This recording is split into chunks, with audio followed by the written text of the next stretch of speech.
Good evening, and welcome to tonight's episode of Arcane Adventures. As always, before we jump into tonight's episode, we have a guest character, and so Anant we're very happy to have him playing with us this evening, and you'll get to see more about his character in a little bit. But, as we always do, we're going to have some announcements real quick. Every week, on Tuesday and Friday, we have quiz questions. You can test all your knowledge about the lore and the world of Arcane Adventures we play in here on the planet of Aelithia and all the things that go on in our stories. So see if you can guess correctly or use some intuition and get the right answer. And in conjunction with those, we also have shorts releasing every Tuesday and Friday, so you can catch the most iconic moments of our session episodes totally out of context. They're very comical for your laughs and enjoyment on the internet.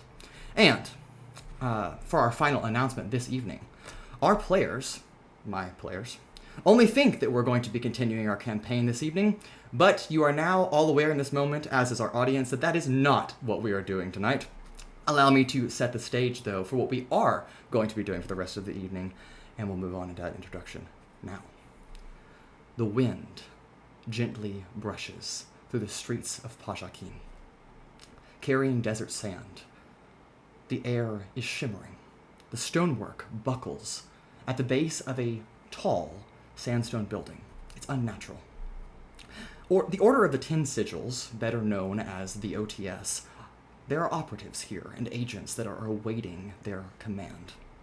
Now, civilians in front of these operatives, who just spoke to their superior, Trillin, confirmed his suspicion and revealed the nature of your mission in its entirety. Cleo Je'norum, confirmed to be now Trillin's long-lost wife, had attempted a teleportation spell that had gone terribly awry, landing her inside a wall of which she never came out of. One of your colleagues, the sixth member of your team, Magistra Sylara, who you better know as Maggie, was instructed to handle such civilians, and you will let her do such. But your superior, your employer here, your supervisor, Trillin, has stepped forth without hesitation, and his skeletal form catches the last glimpse of the daylit shadows cast by this building, and without a word dives into what should be solid wall, but instead ripples. And because it is your job to do what he says, you follow. The world folds in on itself, colors fracture into physical objects. Your stomach lurches as you watch the horizon stretch out and snap in its infinitesimal form. When the spinning finally stops, you find yourself standing on a platform of shifting light and a void around you of disorienting geometry. There are walls and corridors and doors, buildings and structures that appear and disappear and reappear and morph and change, flickering like forms of half-finished thoughts.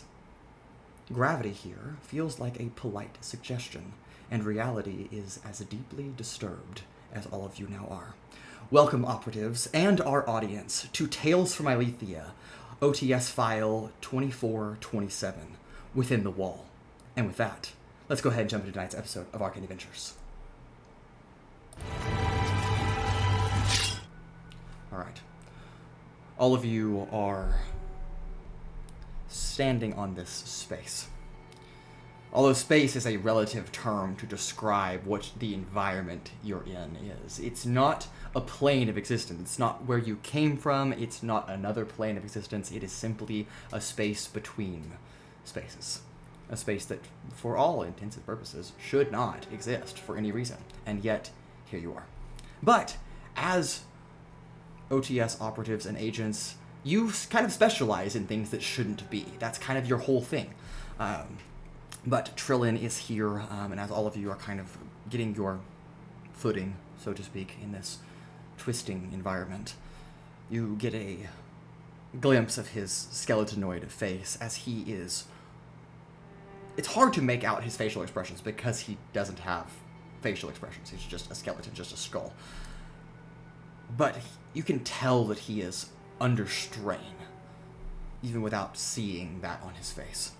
He has his bony hands placed up on either side of this, what looks like tear, that is kind of spiraling in colors that kind of ripples. And every so often you get a glimpse of that sandstone wall that you just leapt through, but from the inside of that wall.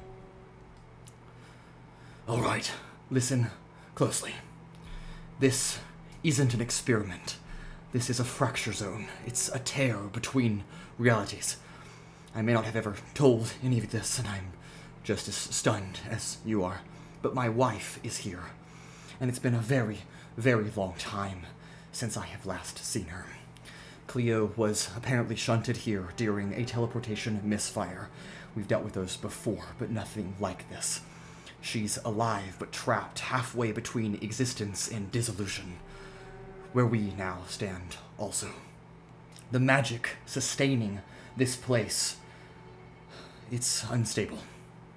I can barely keep it open from our side, and my body is little more than bones and willpower, as I'm sure you know. And even that is being tested now. I can hold this rift open maybe at best for 6 hours before it collapses completely. Maybe less if reality starts to fight back. He briefly takes a hand off the rift and gestures towards all of you. A glowing hourglass kind of appears in his palm. It's about a foot tall or so. It materializes only of light, and the sand spirals from the bottom up into the upper chamber. It's in reverse. This is a temporal gauge. It measures the stability of this dimension, how much time we have left, and when this sand runs out, this gate seals forever, and will not be able to reopen it. None of us will be able to reopen it.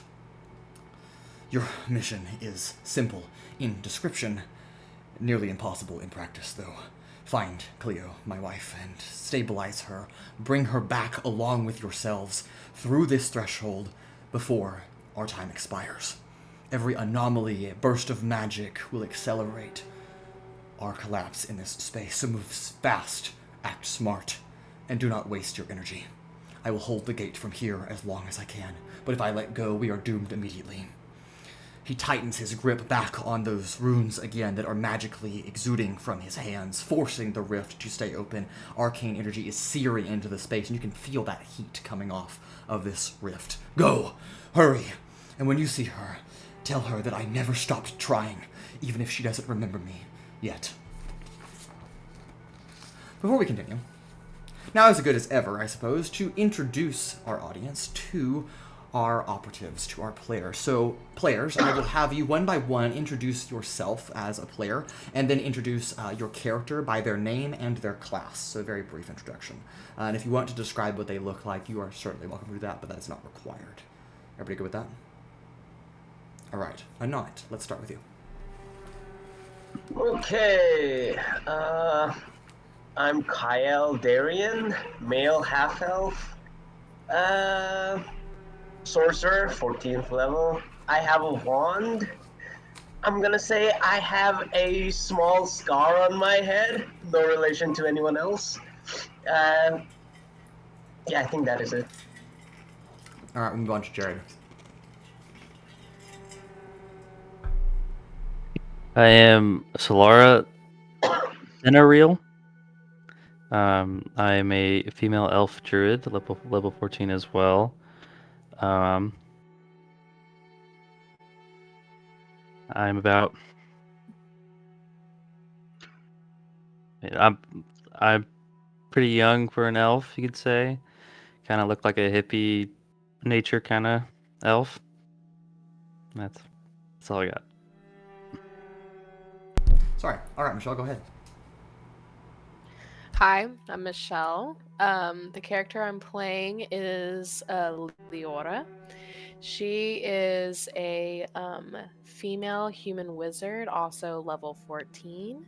She is a little bit older in age. She is wrinkled and has really pasty white skin. Her hair is a really deep burgundy, and she has really striking blue eyes. She's a little bit of average, a little above average height at 5'7" for a human female, and she's got a medium frame. All right, Owens, go ahead.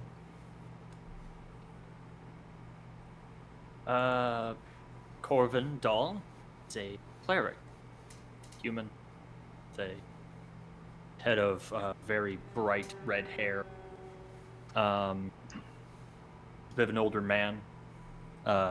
Wrinkles sort of beginning to form around his deep-set eyes. Pretty average height. He stands adorned in robes and holy symbols of Aneris, with a shield in one arm and a rather unassuming mace hanging from his belt. And Will. What's up, Chad? I'm playing Elrin Vhaelor. He is a seemingly just under middle-aged elf man with long black hair and ivory skin tone, and he has green sort of runic-looking tattoos all over his face and body, as well as a looks like it would be a hand crossbow, but it's more like not material and sort of more like energy and runes that just kind of adorns his arm instead with a sort of like the typical like rogue hunter vibes, little short sword on his back. Okay. Well, this is our OTS team, and again, your fellow companion Maggie, who you have known as Magistress Syline, has stayed behind outside, and then there's Trillin here, but he cannot continue further with you. So, we are in a space that is not really defined by any capacity. So, with nowhere, no clues to begin, how would you like to start? Before we start, can I do Inspiring Leader? Yes, go ahead. Okay. Alright Can guys, I how about cast- team meeting? team meeting.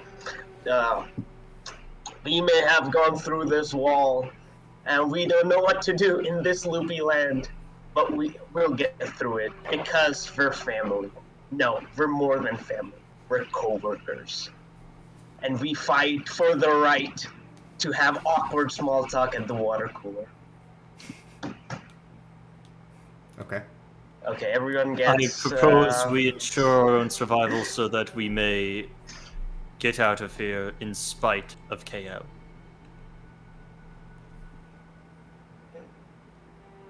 What's the benefit of that? What do we get? Sure. I think it's just temp HP. Temp HP equal to character level plus modifier of the ability I increase this feat with, which is probably charisma. Yeah, probably charisma. So 14 plus 3? Okay, so all of you get 17 temporary hit points. Very nice. Are there any trees in this area? HP? Okay. That's right next to your health bar. Yes. Sylara, as you look out, there are what you could describe maybe as wannabe trees. Like, the actual foundation of reality is trying to formulate something that would be considered a tree. And yet, instead, it is fractals of light that bend up off the ground. You can see the trunks and the roots, what would be the branches and the leaves, but all of it is just light, bending in different patterns. And it glimmers with this ominous source of daylight that is not really coming from anywhere. It's just the sky is lit with this changing pink and purple and blue. And it's a tree as best as you're going to get one. Fascinating.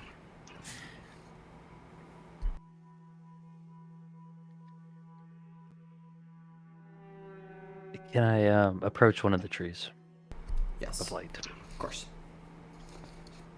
And you find strange footing on the ground, even though you're not really walking on anything solid. It's just kind of walking on light. And you approach one of these light trees. Do I have any like connection with it? Like, does it feel like something like a tree? Give me a nature check, if you will. First roll of our one shot. It had to be me. It's Jerry. All right. Wait, can I give help? There we go. Do you have proficiency in nature? Let's see. I have survival.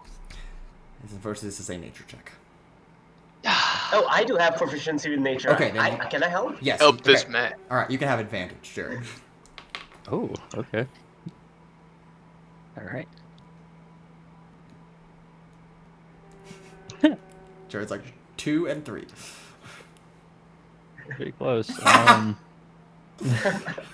about right. It's a 13. 13? 13, yeah. Okay. Yeah. Don't have to subtract any exhaustion points. It must be nice. A nice I know. little reprieve. It is. I'll have to do math. You, That's unlike the forest that you are accustomed to, the natural world, this is not nature. This is a space's best attempt to mimic what nature would be like, but you don't have a connection to this tree because it's not a tree. It is trying its best to become something that it could never achieve. Because as you glance around, the entire space briefly flickers almost, like the light is temporary, and you watch as more of that upward floating sand and that temporal gauge that is just kind of around all of your group slides up. Your time is finite in this space. This place is cold. I feel like there's no life here. I think Do we we just should run? split up. Split up, gang. I am unsure if that's advisable. Do we see roads or certain like directions we can go, or As any you- landmarks? As you look around, the sand that you were in Pajakeen, which none of you are from a desert, so sand is a new thing for you to kind of work in. You don't like it. It kind of gets in all those places you don't want it to be. But the city of Pajakeen that you were briefly in has vanished. The heat is gone. Like Sylara mentioned, it's cold here. But yet, as you really focus your vision at certain angles, you can almost make out patterns of the light bending in certain ways that look like it is Pajakeen. Like there are still towers and still roadways and still trees and still fountains and vines and people. But it's all stationary. Nothing moves. And if you just turn your eyes a millimeter too far, that vision is gone. You only catches the light at a perfect angle.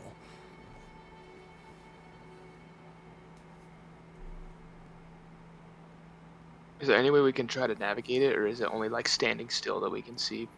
You can walk in any direction you want. You're not quite sure how far this space reaches out into, if it reaches out into anything really at all. But you can navigate. Is there something you're particularly looking for, or do you just want to walk and see what happens? I'm trying to decipher whether the tree, even that Jared was close to, was tangible or is just an image.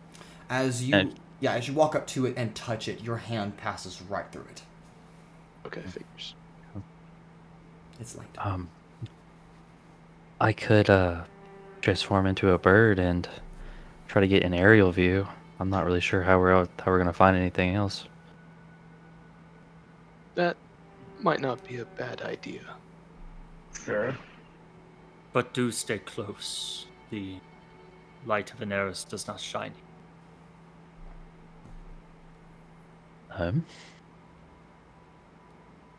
Going to wild shape Okay. into. Let me see what I can do here.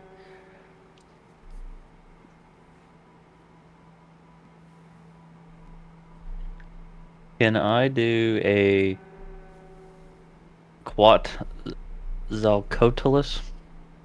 I'm sorry. What? I think I know what you're trying to say, but I'm going to have to look that up. It's a flying it's a flying pterosaur. It's death on wings. Can you But spell it has- Can you spell the word for me? Yes. Quetzalcoatlus. Okay. Got it. Hold on. Which I think I can, but I'm I not. don't think you've probably never seen this creature before. Okay. Yeah. Okay, then I can be like a like a giant vulture then. Okay, it's fine. Giant vulture. Just wings spread out into a deep gray feathers as you take flight, if it can be considered flight in a space that you're not really sure where up and down is. But as you glance around, you just see more of this space stretching out. A want-to-be city. It's trying its hardest to mimic the material plane that you just came from. But as you get further and further away from that rift, the bending becomes stronger. The illusion of the city becomes weaker, and it becomes just light bending into these weird, distorted buildings, and then no buildings at all eventually. But you look around, and you have gotten far enough away from Trillin and the rest of your team that you think you have found something. But I'm going to go ahead and have you give me an investigation check first. I'll give him help because I have proficiency in communication. You are not here, unfortunately. He is up flying. Jared just has to roll. I reach out my arms and say, "I help you, bird." I mean, I could have picked him up, I guess. Probably could have. Smart. Probably could have. You can swing back if you want to Right. grab it and lift him up. Yeah. Investigation, right? Yes. Okay. You could do this, Jared. I believe in you.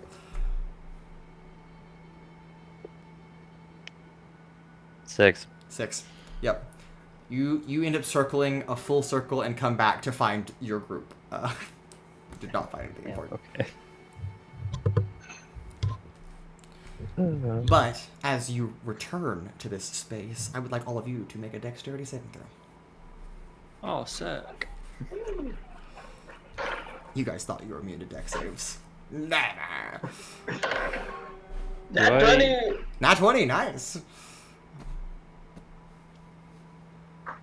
28. 28, okay. Alright. Sylara. I just used the creature's dex, right? Yes. Corven. What did you Oh, roll? of course. Oh, 17. right, that's me. Yeah. 17. 17, okay. Got Also it. 17. Okay, and then Liora? I think. 6. 6. Okay, all of you find yourself kind of gripping onto this light. As, like I said in our introduction, gravity seems like a polite suggestion for a space that doesn't have any real mass, as up suddenly redefines itself in a different direction. And you watch now at a 90-degree angle moving to a particular side. You watch as Liora just sliding and falling as if in an atmosphere, just sliding downwards. Liora, you are going to take 7 points of force damage as you hit something solid on this space. A bit of the light is not as transparent or opaque as you would have originally thought as you slam into it, and part of it fractures but holds your weight underneath it.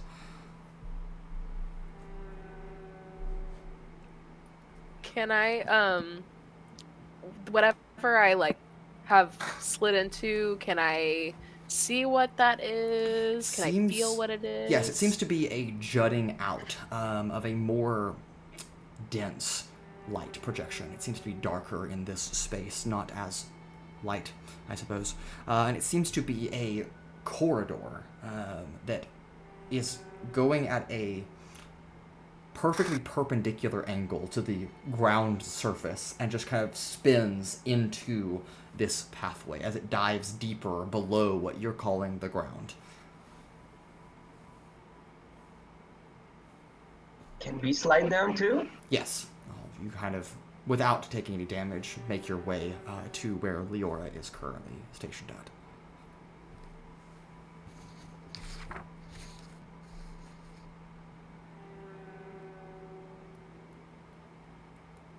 Did that hurt, you old bat?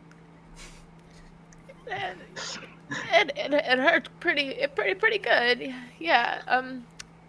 I think I might have sprained my wrist. How badly hurt? 7 hit points. You can take a look. Didn't even That's eat. just It didn't even. arthritis. I was gonna say it didn't even eat for the temporary hit points. You haven't even taken any actual damage. It's just the temporary hit points that go down by 7. So she's Oh, lying. that's right. Yeah. She's totally fine. Yeah, I'll just walk up, just grab, pull, and yank on it, like back into place. Yeah. Nothing's dislocated. You just pull Yeah. it. Well, your osteoarthritis really like flares up for a second, but it's okay now.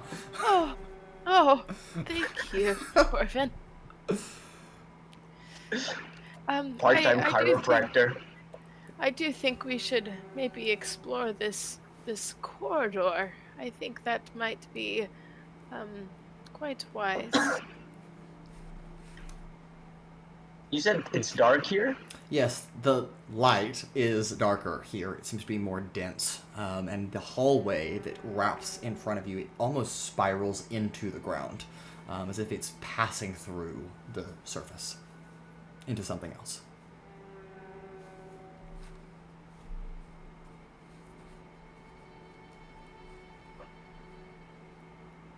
Well,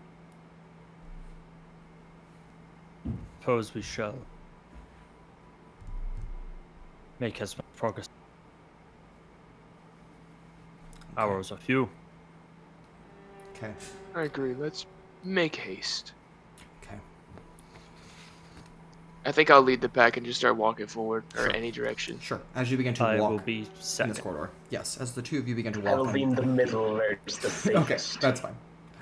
Sure. As Can your I fit in entire the group- corridor? Oh yes, you can. It's a very Okay. large and wide corridor, even as a giant vulture. But yes, as all of you begin to traverse through this space, it does bend, and again, gravity kind of spirals out through this space. But you halt for a moment as that blue temporal gauge that Trillin gifted you suddenly flares into a magenta color.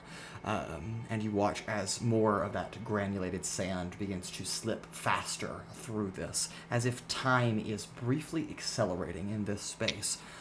Would you like to do something about that? Run. Run faster? It's up to you.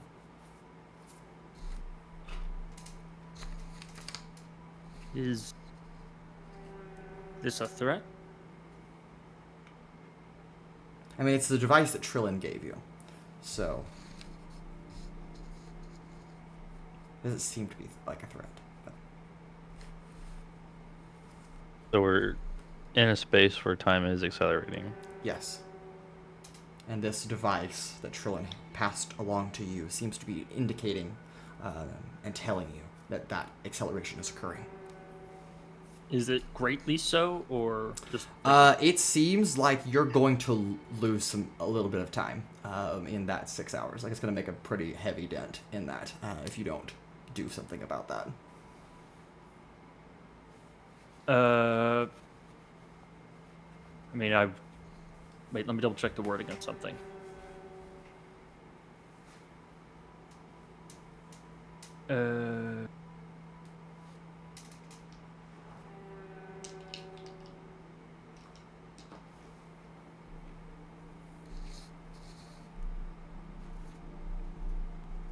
I can assume it's essentially just a magical effect of the area. It does. That's more so affecting. Yes, it does seem to be just the space is causing that. So I don't suppose I could cast Dispel Magic on the space. You can certainly try. You have no idea what that knew would that was do, but I Dispel Magic on the entire realm. yeah, just As one does.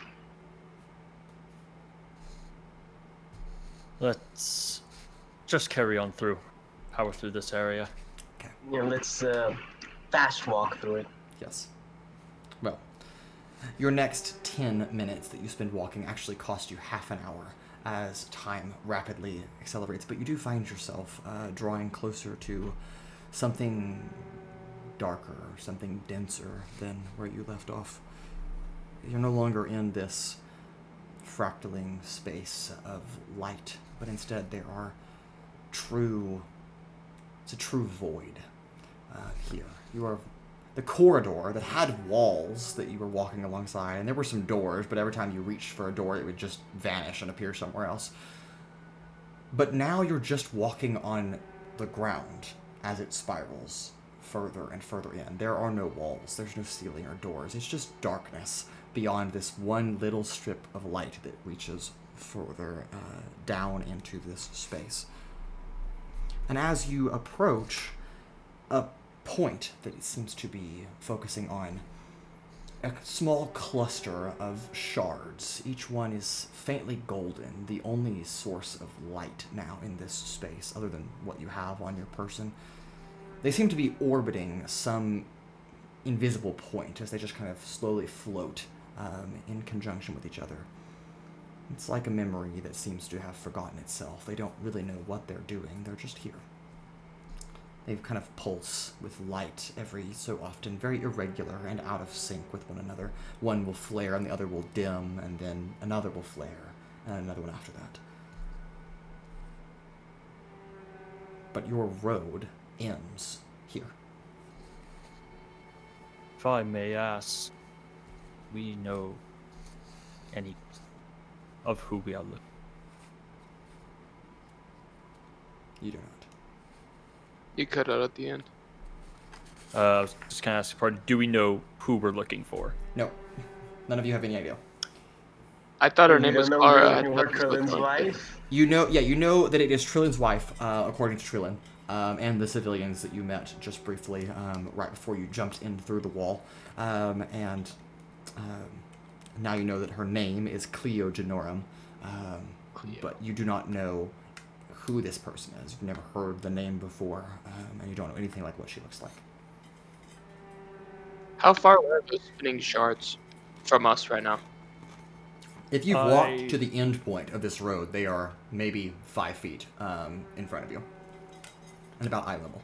I will leave you all to handle this. I am going to attempt to see what insights, even in this realm, Daenerys can grant. Going to find another tree. No, I'm... Oh, I see why my gain was down. There you go. I will see what insights Daenerys will grant me. As you wish. I will take the next 10 minutes casting. Okay, you did cut Casting out. what? Yeah, you cut out again, I'm sorry. Fuck me. All right. How about this? I will spend the next 10 minutes casting a spell. Yep, I got it that time. Yes. Can I do some sort of check to see if I can decipher if there's any sort of figure that's not super invisible or like a faint shape Sure. on the inside? What check would you like to make?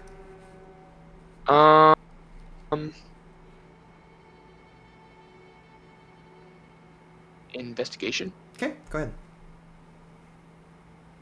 If anybody has proficiency in investigation, you can also roll, or you can give advantage to Elrin. Will, you want advantage or you want me to roll? Advantage. All right. Go ahead. Gracias. Fuck. Okay. Well, the second that was much better. 19. 19. As you investigate, there is no person, no outline that you can see in this space, but there's like 4 or 5 crystals. You can't really tell. Sometimes you see 5, and then at a different angle you only see 4. But these small objects that are floating seem to be important. You don't know anything about this space. But the only thing you can describe it as with a 19 investigation, which is very high, is something that you're going to coin, a term that we're going to use for the rest of this evening, is a plunge of reality. That's what we're going to call it. And you have identified that this is one of those places, a node maybe of some point, a gateway that stands between you and what lies beyond this place. And in order to move beyond this place to your next stage, to another area, you need to fix that problem, because it is not operational right now. And you're not really sure what operational is, because it's not like a machine that you can just put some gears back in order or tighten a bolt. It is arcane in nature. But again, you are high level Order of the Ten Sigils, operatives, and agents. You specialize in the strangely arcane. So, this is right up your alley. I'm gonna echo that, and then I'll additionally ask, does anybody know how any of this plunge of reality stuff works? Or any ideas? I guess because nobody's really been here before. What is a plunge of reality? I just relay points. the information. Yeah, just points to Yeah. that. Like, this is what we're gonna call it. Nickname it the plunge of reality. What are we up here? I want to Quite. take my spear and like poke at the point that the lights are orbiting at. Right. To see if yeah. there's just anything kind of. physical. Yeah, but just kind of in there in the invisible. middle. You poke there. It is empty space. Owens, I cannot hear you. Can I try putting He's a dead. first level spell slot into it? If you'd like to. I will try. Okay. that. What spell are you going to cast on this space, or just the raw energy?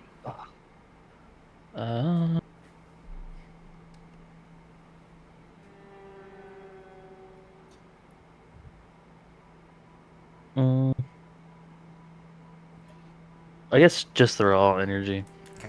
Let go of some arcana, some residual tapestry, and funnel it into this. You can go ahead and mark off a first level spell slot, but nothing seems to occur as you do that. It doesn't even seem the slightest bit reactive or interested in your magic. Michelle, I believe you were going to say something, so I'll come over to you. Yes. Leora's going to walk over to one of these shards. Okay. And she's just going to kind of like not touch them, but she's just going to kind of cup her hands around them and see what kind of energy that she can feel, or if she can sense any kind of arcana that could give her some insight. Sure. Go ahead and give me an arcana check. Okay.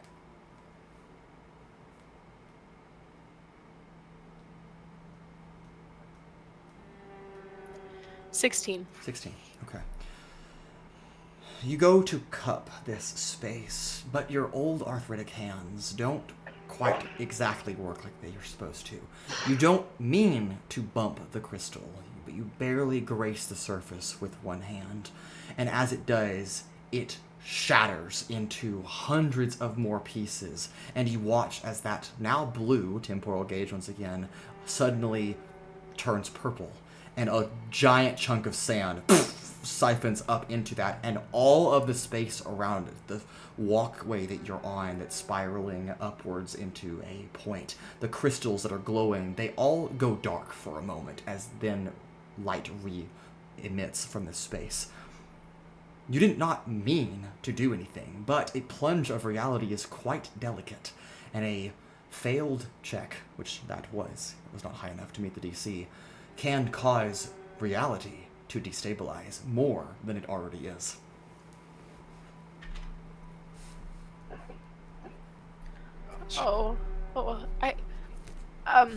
Stay away from the crystals. They are quite delicate. I believe I might have made a fatal mistake. It's okay. Fuck. Yeah. And as you all watch as the hourglass, the temporal gauge, returns to its blue hue that Trillin gave it to you in its condition, you realize that you went from 5 hours and 15 minutes to 4 hours and 15 minutes. Be very careful. Guys, I think we should take a long rest. Yes, I think we should take a long rest. That 100% work. Yeah. Nap time. It Oh, refreshes its time on a dawn, right? Yeah, totally fine. Reality resets at dawn. Well, every other magic item does. Yeah, this is a magic item. so we have to touch the crystal, Okay. and then somebody rolls. This is how you do it, old woman. And I go to Arcana check the crystals, Okay. Risk failing us again. I believe. Does anyone have health or anything? You're like, this is how you do it. Help. I'm casting a spell, man. Yeah. See. Okay. And actually, since we'll pick up with Corven while Anant is getting ready to roll at Arcana check, you can go ahead and roll Anant. I'm sure one of our other characters has proficiency at Arcana will help you. But Owens, what is Corven casting in this 10 minutes? Because he just did it in like that, because an hour just passed. I'm casting Scrying on Cleo Je'norum. Okay. Okay. This is an interesting, but perhaps worth So noteworthy. Cleo Je'norum needs to make a Wisdom saving throw should they choose. That's to resist it, correct? Basically, yes. Okay, she can't resist it, so I'm not going to make that check. So you can go right ahead. All right, they would have gotten a +5 because I only know them secondhand. Yep. No, it's okay. All right, in that case, it just goes through. Okay. You can see and hear a creature you choose that is in the same plane of existence as you. Okay. See, that's the target makes a Wisdom saving. that's where it gets tricky, right? Same plane of existence, because it turns out that Cleo Je'norum is on your plane of existence, and yet also on 3 other planes of existence at the same time. Her spirit is kind of temporarily placed in different areas. She is not a individual being at the moment. She simply is the space around you. And as you glance around into the light, these crystals, the void, this entire reality, and it's all of its subvariants of reality, which you also gather are here as well. Places you have to traverse deeper and deeper into a fractured woman's mind that you are in fact inside of Cleo Je'norum. This space is Cleo Je'norum. The only reason it exists in the first place is because a powerful chronomancer like herself is holding it open, even without her active will to do so. Because if she was not a powerful magic user, like she is, like Trillin is, then what would have happened is she would have instantaneously been obliterated amongst the fabrics of existence when she teleported into a wall, and it would have killed her immediately. So the only reason you're here is because this space is held open and loosely together, even though it is running rapidly out of time, by Cleo Je'norum. And you know that there is this plunge of reality, and then another one, and another one after that. And then you will reach Cleo Je'norum to a point where you can put her back together again, if time so permits your existence to do that. Yeah, that don't make any sense. I cast Fireball. Do you? Nah, I'll save the spell slot. Okay. So- Alright, totally fair. So, did we destroy a facet of her mind by failing that check? No, because as Probably you are removed. watching, that crystal that had fractured into little pieces builds itself back together again. I was about to say all her childhood memories. Gone. All of them gone. All her cooking recipes. The 4 personality aspects: childhood, recipes, personality, and the final one. The final one More is recipes. more recipes. Yeah. Okay. All right. Is it Anant. not Coupons. Yeah, touching Anant, it, or- yeah, you okay. are making an Arcana check. I believe you have advantage. Yes. So Oh, I do. Yay. I'm sure someone will grant you advantage. It is not Liora. Okay. Uh, We'll just say you have it. It's fine. +6. 17. 17. Okay. As you go to cup the crystals, careful not to actually touch them, you begin to metaphysically touch the energy that is attached to these crystals, trying to calibrate them into the right rotation, the right angle, to identify the correct order of some kind of alignment, that being the alignment of Cleo herself. And you do succeed as they kind of line up now, and they all, 4 to 5 of them, kind of floating in one space. But they're not flickering quite in time with each other yet, but they are calibrated. So that is a successful check, but we will need some more successes before we can move forward. Mason, Yes. I would like to do an arcane check on it, Okay. but can I use a luck point for advantage. Yes, I'll grant that. But then can someone help me to also give me advantage? Unfortunately, you can only get one side of advantage or disadvantage on D&D, so no, unfortunately not. But you can just get one. Or you can not use the luck point to just have someone grant you advantage. Yeah, I mean, yeah. Okay. I would, Yeah, I'm not going to use it. Okay. I'll give you a lunch. Just this is how you cup Trillin's wife. Like this? Literally terrible. A lightning bolt from Trillin far away shatters through your brain.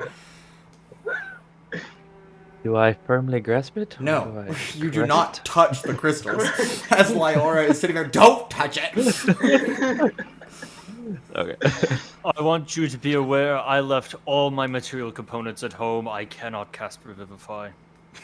The cleric said, you're just screwed. Always so pessimistic. Huh. Okay, well. Almost makes you wonder why I have it prepared as a spell. Further. It's a 13. 13. Goodness, Jared. My God, man. Get better. I got an 11. I know. I don't know what the answer How are y'all is. rolling this poorly? I don't know about y'all, but I don't got know. like plus 10s and shit. So you should be really good at some of this crap. Okay. You go to firmly grasp it, just as Liora is telling you not to touch it like she did, and yet you do not listen to the advice of the elder wizard in the room, and instead firmly grasp the crystal, and it does in fact flare into a red and white hot temperature. You will take some fire damage since you are touching it directly. Okay. Yo, disintegrates. He's not even playing yes. Pura and he still has a death wish. Yes. Yep. All right, Sylara, you're going to take 31 points of fire damage. Jeez, okay. As it sears into you, and reality suddenly breaks. The entire space that you're standing on collapses like you are falling into a void, and yet you are also falling into your own mind, trying to hold on to the separation between the conscious mind of yourself and the subconsciousness of the chronomancer that you are existing within. And all of you will take 21 points of psychic damage as you fall through the plunge of reality, and plunge, I guess, through reality, conveniently named. The crystal, the temporal gauge, if somebody will roll a d4 for me, if you'd be so kind. Okay.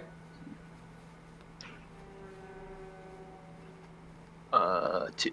2. Okay. 2 plus 2 is 4 times 10 is 40 minutes is how much time you lose in this flare, as you now exist in a different space. Guys, if we touch the crystal enough, we just have to. He just has to send us back to Akaton. Yeah, you just go right back to Lord Mipsum for getting Well, this there's space. that one Go shot home. over. There's that one. But with 3 hours and 35 minutes left on your space, on your lives, I suppose, if you can stay alive that long, you land on what feels like sand.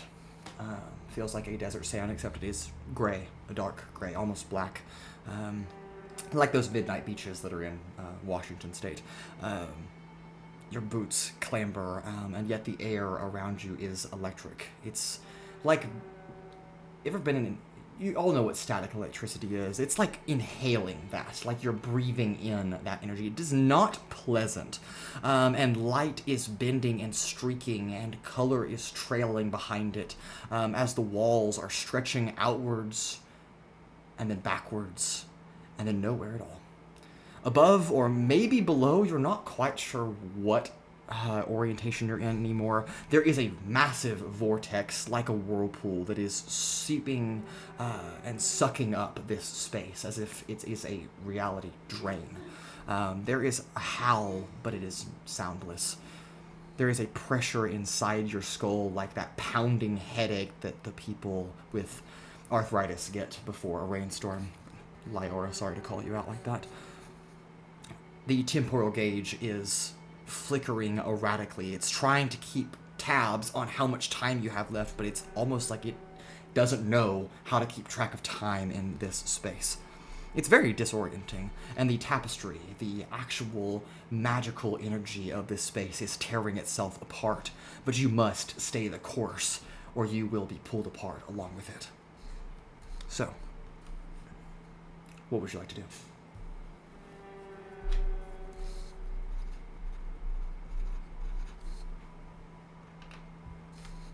Is it still like the light hyperscape that we were just in, or no? That seems to be the far distant walls now, but you are trapped in this space that is just sandy and staticky, and there's not really any light anymore. The tangible. You can reach out and run your fingers through it, but when you do, it's like ash instead of sand. It almost kind of flows off in the wind, if there was wind in this space.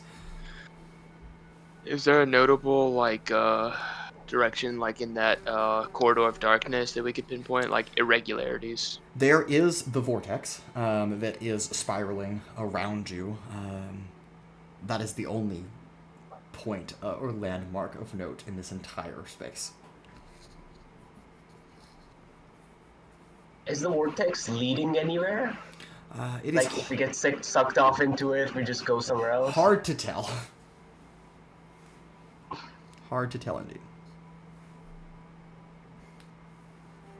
Who wants to get sucked off by Trillin's wife? No. Bam. Oh, nah. Can I throw like a stone into it? There is no stone, but you can just pick some of this sand up, this ashy sand, and just toss it. It just vanishes, almost like it fizzles out of existence as the moment you let go of it. Does it seem like, since we're in like a kind of a new like reality, if you will, does it seem like the presence of anybody has changed, since we didn't identify really any presence beforehand? Has that changed at all? Go ahead and give me an insight check. Okay.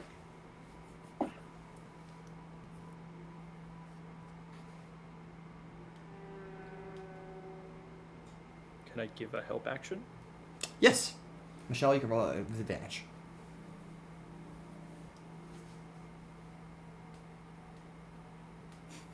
You're like, yeah.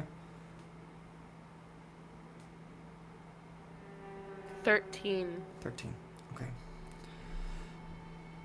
You're thinking about differences, not only in the reality, not only in Cleo, but also in your companions.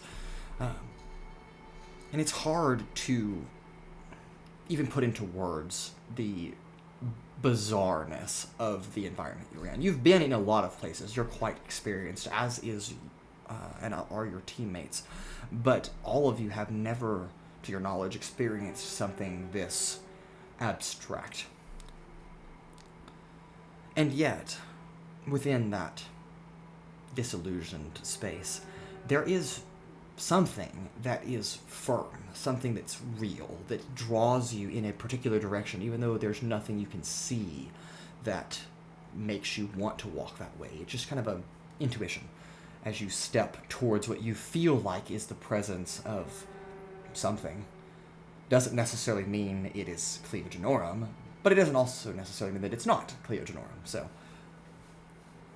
with a 13, you're not quite sure what you're being drawn to. You just know that you're being drawn.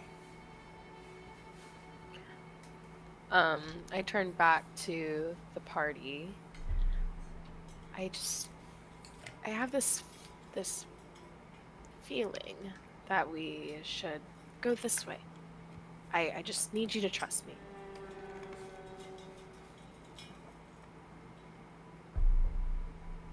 Let's just hope with all that age that knowledge follows with. She's not that old. Oh, terrible. Everyone follow this old woman. For what it's worth, where there is no light, trust is all we have. And you begin. Lead on. And you begin walking.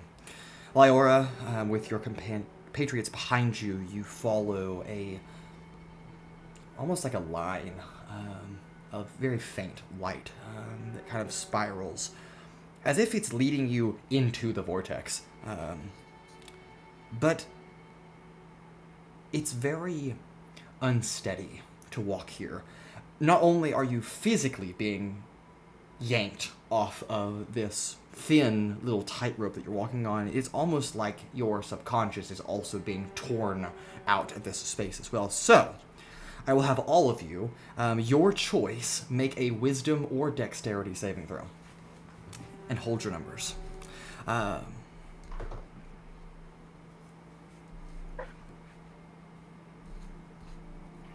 Alright, let's start with Anant. How is... 13. 13. Goodness gracious, y'all have bad dice rolls. No, it's okay. Alright, let's move to Jared with Sylara. Nat 20. Nat 20. I thought you were saying Nat 1. I was like, uh-oh, Jared. Alright, Michelle, how is Liora doing? You know what? She did pretty good with a 22. 22, very nice, okay. Alright, Owens with Corven. 12.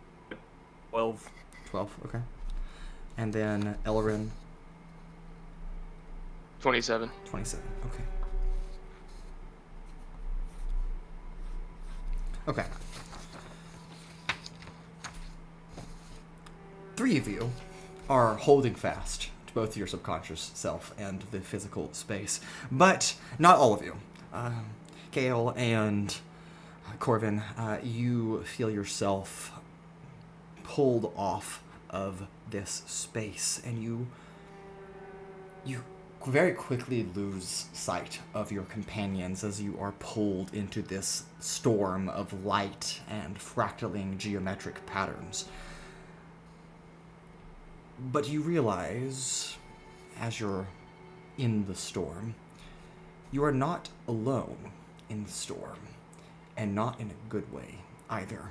In fact, I'd like all of you to roll initiative.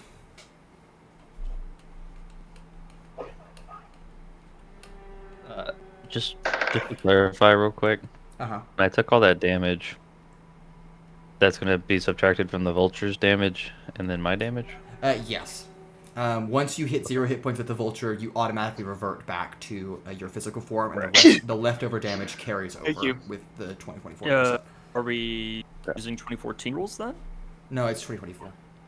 Or do you just take it directly? Oh, that's right, because it... No, I think you take No, it. The vulture, you take it, and then it just automatically carries over, I thought. it's no longer a separate hit. It's just one pool. Like, I want to say it just becomes temp HP now. Oh, maybe that's correct. Okay. Okay. And then once you're out of the temp HP, I don't know if you stay in it, and then when you're down, you're just down. Because it made Druid the best healer until level 17 Life Cleric. Yes.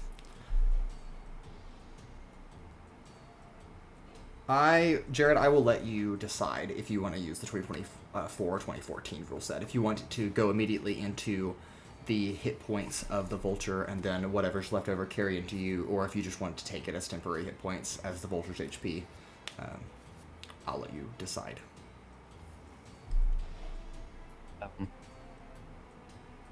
I'll do the old one, I think. So that's the one that I'm more familiar with. That's fine with me. Okay. All right. So, let's get initiatives out here. Anybody above 20? 21. 21. 22. 22, okay. All right, 22 for Elrin. 21 for Corven. I think. Anybody between 20 and 15? Uh, I'll take that as a no. All right. All right, between 15 and 10. 10. 13. 13. All right, 13 for Liora. 10 for Kael. And then, Jared, what did Sylara get? 6. 6. Okay. Jared, I think you're just going to have to get rid of all your dice and just get brand new ones. Honestly, it's like put it in like a burn pit or something. Yeah, that GoFundMe that you commented about possibly starting, maybe you should do that. You like that? maybe you should pick it up.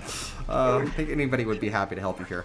Okay, Elrin, you are holding fast in this space. You watch as two of your companions have kind of left your view for a moment. There is something that is inside this storm, but you have not seen it, you don't know what it is, so what would you like to do with all the unknowns around you? Or would you like to just keep walking forward? You don't have to do anything if you don't want to.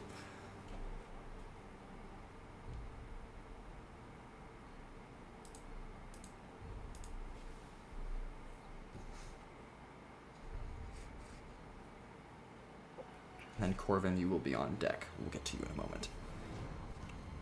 Are you talking to me? Yes. Oh, I'm sorry. I lost It's okay. connection to my headset for a second. No, you're good. Okay. What would you like to do? It is your turn. I'm holding action. Okay.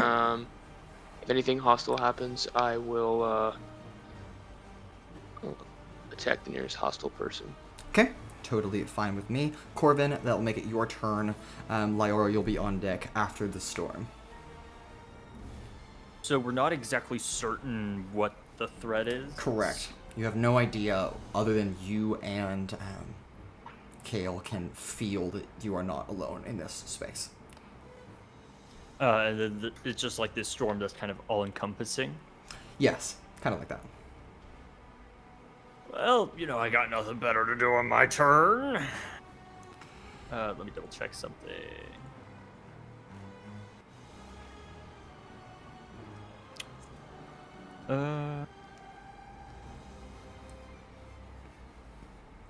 Yeah, I guess I'll attempt to dispel magic. Okay. What level are you casting that at? I believe I can... I don't think I can upcast it.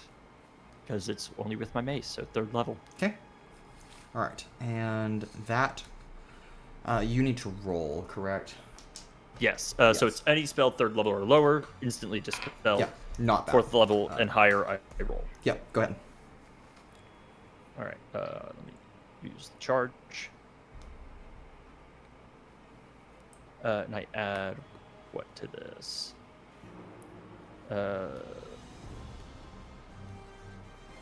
Using your spell casting ability. Do I have proficiency? to that? Yes, I don't think should. so. No, you should. Okay. Oh my fucking god, these dice are going in jail. That's the second 2 today. Okay. So it's only gonna be a 12. A 12. Okay. You go to cast Dispel Magic, and your spell is trying to find something to take hold that isn't reality itself, because you certainly don't want to dispel that. That would be catastrophic.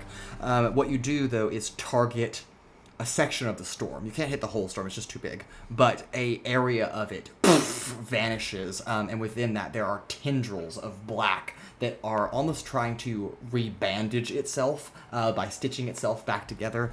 And you get a glimpse of the tapestry vortex eidolon that is the entire storm itself. It does seem to have hurt it in a way, but yet it does not take it long as its turn comes up next to repair that damaged area, and it will begin to act on its turn unless there is anything else you'd like to do.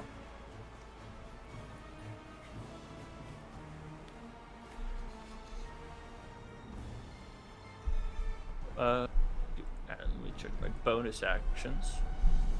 Yeah, spiritual weapon. No. That's it for me. Okay, got it.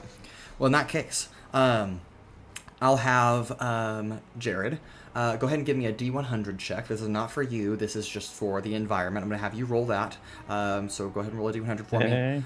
Yep, everything's going to be fine. Probably, maybe not. Who knows? Then I'll go ahead and act here. I need both Kael and Corven to give me a wisdom saving throw, please.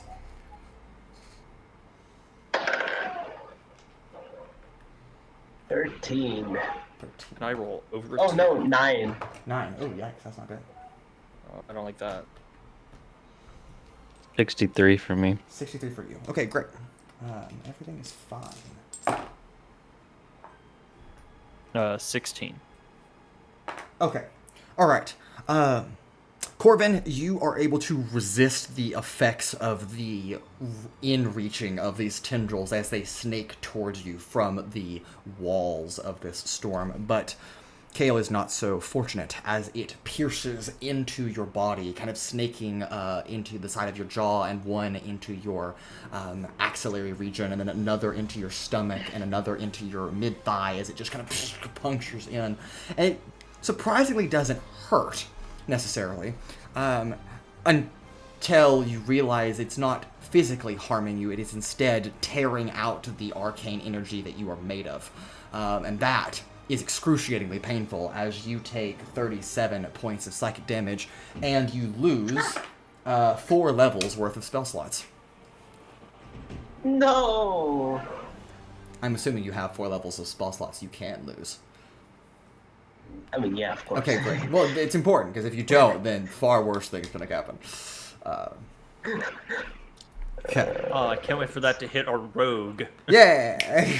Anyway, that will be the storm's turn. It doesn't really move or attack. Its presence is terrifying enough as it reaches out.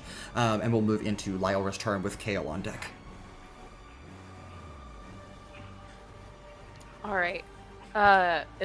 Can Liora see what's happening to Kael right now? You watched, again, this is almost a dark space. It's very dark gray, so you're barely making out anything. You watched as, from somewhere inside the storm, a massive hole got blasted through, and then watched as the storm stitched itself back together by crossing over these tendrils, and then it blocked your vision again. But for a brief moment, for a glimpse in this 6-second round, you watched both Elrin, both Corven and Kael, not Elrin, Elrin's right next to you, inside this space, and as that wound was closing over, you watched as those tendrils were reaching also outwards and impacting into Kael. And your vision is blocked again. Heard.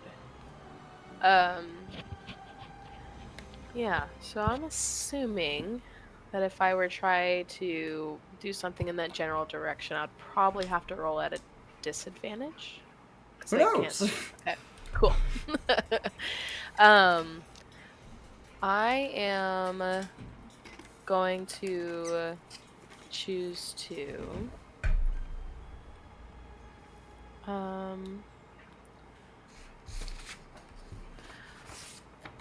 okay, so if I were to help action Kael using a spell,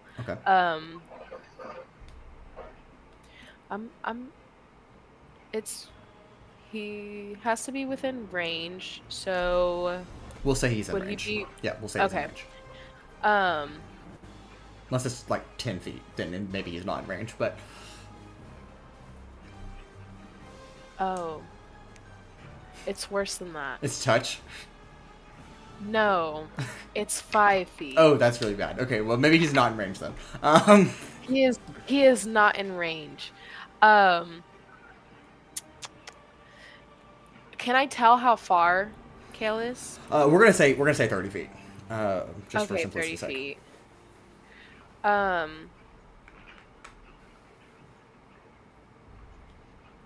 Can I move 25 feet in that direction? You are walking on this tightrope space. It's almost encircling around the outer walls of this vortex. The only way you could get into where he is or towards them in any way is to jump off of this into the storm and let go of the only footing on this little rope that you have. Okay. Well, in that case, I'm just going to hold my action. Okay. And I just have my hands prepared to cast a spell. Okay. Totally fair. If needed. Okay, got it. All right. Anything else on your turn? That is a negative. Okay, got it. All right, Kael, you are up as these tendrils are piercing into you, and then Sylara, you'll be on deck. Okay, so there's tentacles inside me, right? Yes, Okay. inside your medical space. I look at them, I scream, ah, ah, ah! And yeah. I'm gonna touch them, and Okay. I cast Endo Leech. Oh, okay. Yeah, okay. Do I need to roll anything for this? Yes, it's a Yeah. melee attack spell. Yeah, you're making an attack. Oh, yeah. Okay. D20. 19, and then I had one that did stuff. That absolutely hits. Do not worry. Okay. Yep. Yeah, 21, I guess. 20. Yeah, absolutely hits. You can go right ahead. 5d6. And okay, that is 5 plus 6. 5 6s. 11. And 14. Okay, 14 necrotic damage, correct? Is it necrotic? Think so. Hold on. If it's Endoleech, I think it is, but you can confirm. Yes. Oh no, cold damage. Cold damage. Okay, I'm surprised. Either way, does not matter. You go to impact this creature, if we can really call it a creature, and it does do damage. Do not get me wrong. It does not seem, however, in your initial target of this, that this is something you can kill. It's not something that has a constitution. It's just here. It's a storm. How do you get rid of a storm? It does not seem to be able to be harmed in the typical sense that you would be aware of if it was like a fight with a person. Instead, as you funnel this cold energy into it, you realize that these tendrils have kind of let go as it kind of recoils a little bit. It still experiences pain, just not in the typical way. And you fall a little bit further down into the core of the vortex. And as you're falling, go ahead and give me a perception check. 16 plus 4, 20. 20. All right. As you're falling, you can see at the very base of this vortex that there is another cluster of tiny shards. These one are also golden. There are 6 of them this time. But there is blackness that is crackling out of them, very similar to those tendrils that seem to be feeding into the storm. And you can put 2 and 2 together with any bit of intuition, realize that the heart of this storm, the eye of this storm, is your second plunge of reality. And without fixing the plunge of reality, you will not fix the storm. Okay. I scream, guys, get down here! This is where it's at! Very well. And we'll move to Sylara.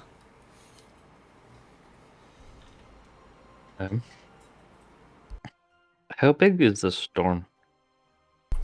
Hard to tell. Distance is whack here. It's definitely big. Real big.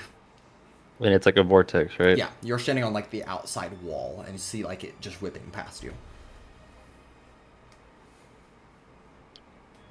Okay. And then I'm the gonna little try something. And then the little thread you're on continues to spiral on the outside of that towards the base of this vortex. Okay. I have an idea. Okay. Hold on, let me.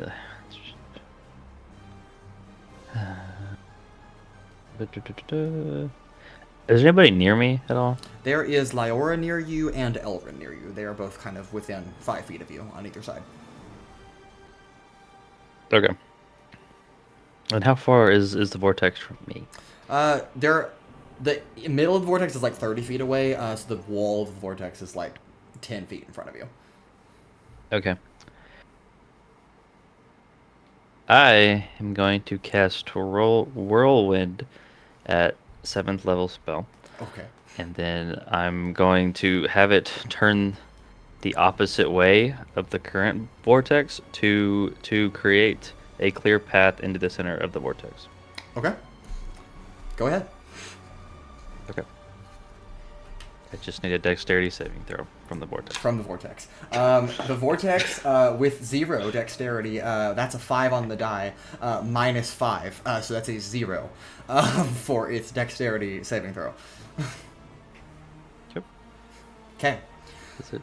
Yep, you, exactly like you described, wind begins to counteract the forces, and for a moment, the actual vortex itself collapses, and it's just this tentacle being that's just kind of wrapping around it, but there are holes now. The tentacles don't cover every bit of that space, so you can bits and pieces see into the vortex where you can see your companions, and you can also see downwards towards that crystalline shard base that Kael called out for. And for a moment, however long this spell lasts, at least, you have basically halted the vortex. Cool. Okay. Is there like a way to get down? You can Like, follow the this No? this little thread as it Mhm. as it cycles down, and now that you can see through these little cracks of this creature, you realize that it actually goes all the way around the vortex, down several times, and then reaches at the bottom. So if you just follow this space, you can actually walk all the way around. Okay, Yep. I'll do that. Okay, then you start to move quite speedily as you down. Okay. Anything else on your turn, Sylara? I think that is it. Okay. All right, we'll start back at the top of the initiative then, though, with Elrin. Corven, you'll be on deck. Can I see any of those tentacles? Yes. You Like can. in range? Yes. Very much so. Is there anywhere to become slightly obscured or mostly obscured, like hide around it? Yeah, I think that's fine. Okay, is it within a close Yeah, range like, for me, or yeah, within a 5 to 10 foot space of you. like Yeah, rock you or can, something? yeah. Okay, cool. I'll duck behind a rock. Okay. A rock. And how far is the nearest tendril? It is right in front of you. Okay, cool. Well, isn't that a disadvantage if I used a ranged weapon right in front of me? I mean, there are some that are 5 feet in front of you and some that are 10 feet, so you could pick the 10-foot one and then not have disadvantage. Okay, cool. I'm gonna do that. If anything threatens you, you have disadvantage. Yeah, I got Yeah. you. I'm gonna do that, and I am going to shoot. But first, I am going to sneak attack, Okay. and Surprise. with my bonus action, I will use. Wait, I don't have to do that. I get advantage because of my assassination skill tree, Okay. and Skill tree. I don't know. Shut up, bruh. And I am going to add poison as a cunning strike with Okay. my bonus action. Okay. So when I attack, he's gonna do a DC 17 con save. Got it. Failed. Okay. 9, okay, so 14 plus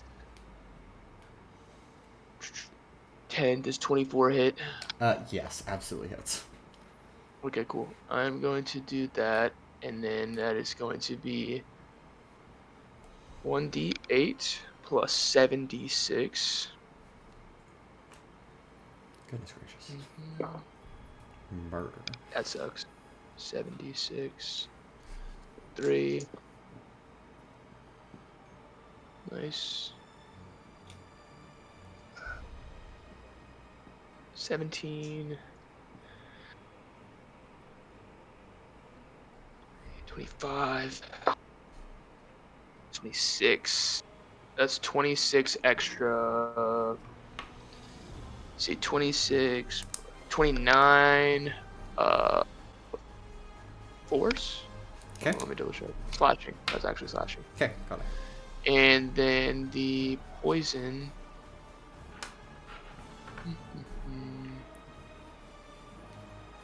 Oh, come on, where are you?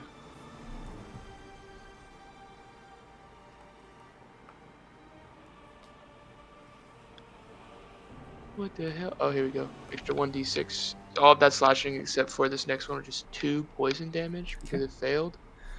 And is poisoned for 1 minute. Okay, you got it.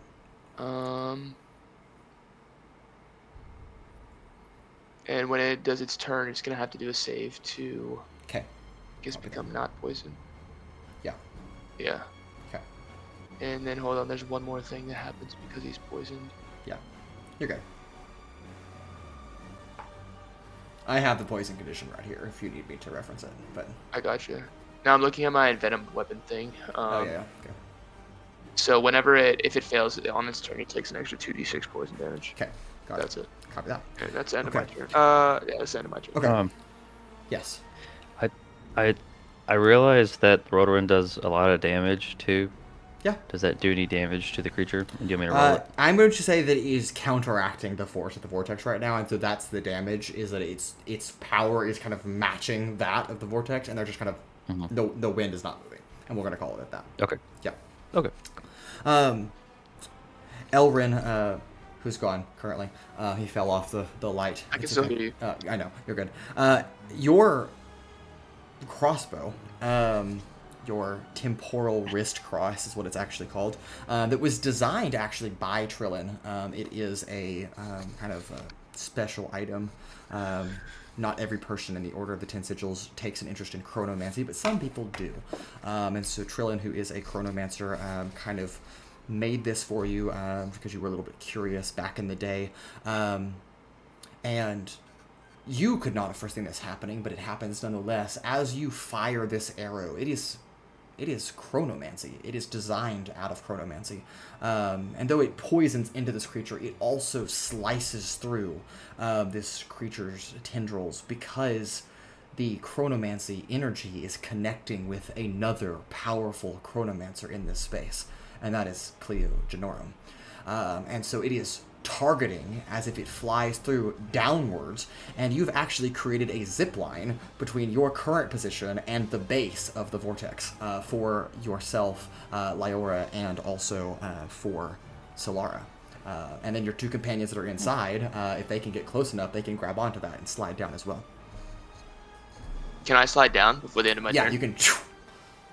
Yeah, I'm gonna Easy do that. enough. Totally fine. All right, Corven, it is now your turn. Cast Fireball on... Nah. Okay. I mean, I don't see any reason I should do anything other than just take this zip line, Okay. I suppose. Yeah, kind of. Again, gravity is a polite suggestion. You just grab, kind of swim towards this in this space, grab onto it, and follow down in that path.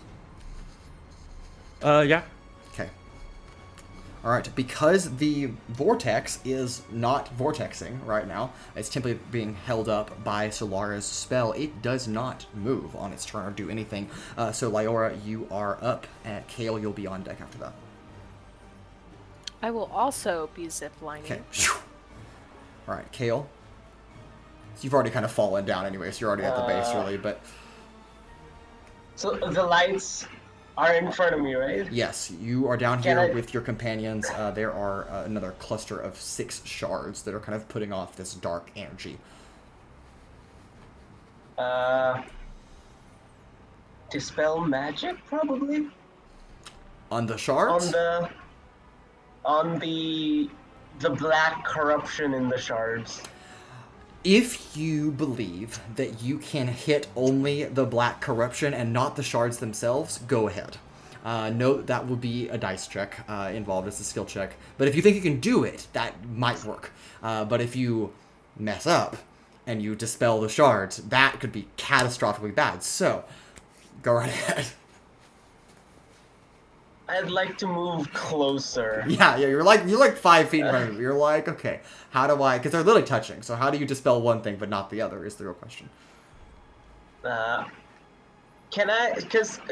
Would I get advantage because I succeeded the Arcana check, the first plunge of reality? So I know how to delicately cup it? I'll give you advantage on a history check if you're trying to use history, but not on Arcana. Sure, I'll take a history check first. I'll remember how I did that. 19 plus stuff. Okay. 20. All right. You recall your own training.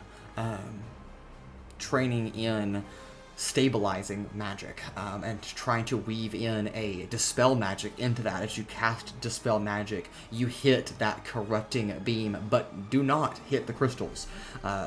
and as you put your years of knowledge into action and your innate magical abilities, you sever that dark connection, leaving just the golden crystals there. And again, they are not in sync, but at least they are no longer experiencing a corrupted effect.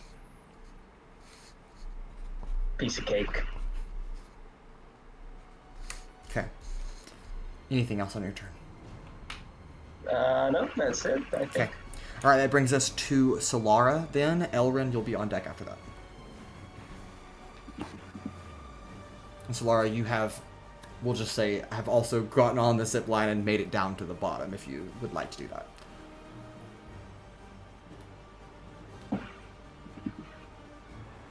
Oh, sorry. Yes, zip line. Jared's like, yeah, you zip line down. Thank you. Yeah, A lot. Yeah, it's okay. I know it's a lot. Those characters are crazy. You zip line down to the bottom. You are here with Elrin, with Liora, with Corven. All of you are kind of reconvening here at the base of this vortex as it is halted by your spell. What would you like to do as you've just watched Kael dispel the corrupting magic off of these crystals? So the corrupting magic. So does the storm end or anything? Or like. You do not know yet because the vortex in your whirlpool are still up. If you want to drop that and see what happens, you can certainly try and see what the outcome of that is. I feel like it's a bad idea. Like, I don't want you.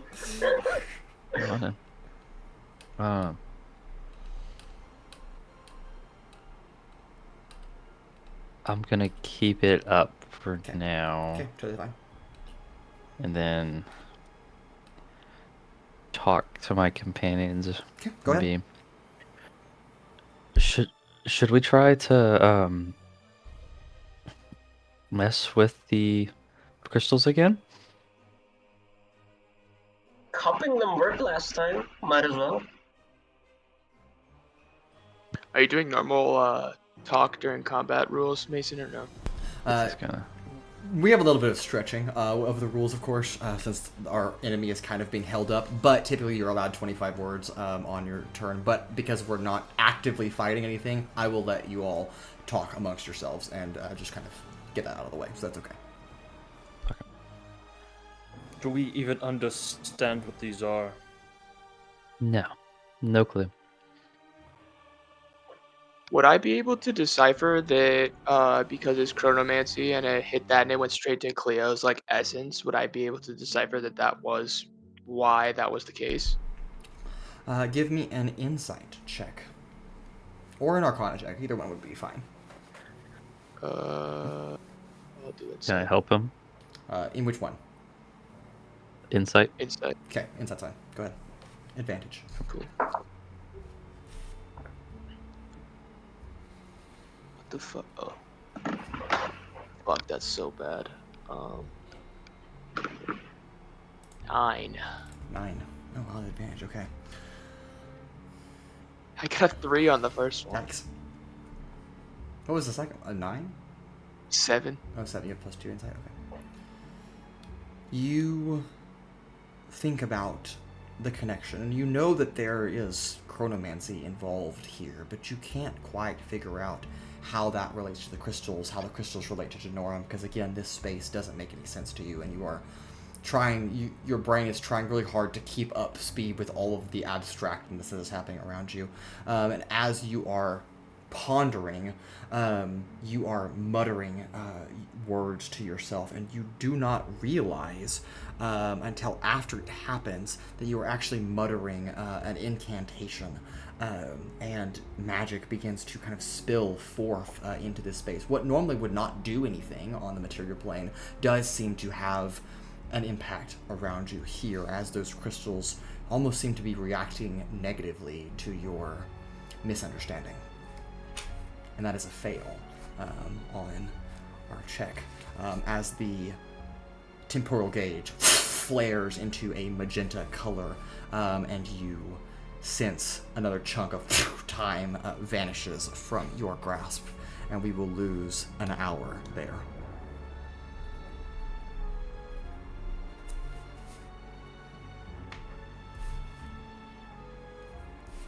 That was not intentional.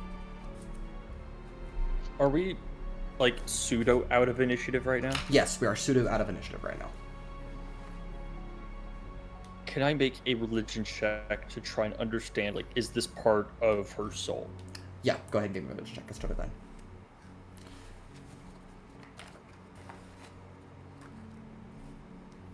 And actually, double digits. Actually, I'm going to give you advantage on that before you say the number, just because you are a priest, a cleric. You are familiar with the concept of souls, so I would say that you probably have advantage on this check. Oh, that's a +1 to that. Nice. Let's see here. What does I say? Religion? Yes. Okay. 23. 23. Okay. In a half prayer and a half intuition, you are trying to connect the dots about how this relates, and it starts to make sense. It is that the longer that Cleo has been here, and you don't know how long it's been, but you remember the civilians you spoke to saying how they tried to teleport here, and what likely had only been maybe 24 hours has put a lot of strain on this space. And so Cleo probably started at the very first layer that you began at, and as time passed, that slipped through another sub-reality and then another one, and it's leaving residual pieces of her consciousness and her soul behind. And that's what these little crystals represent, is the fragments left over from when she was here. But she is further deepened into this space, and you need to be able to reach her core before you can put all those pieces back together. But that is another success as we move closer to being able to move through this plunge of reality.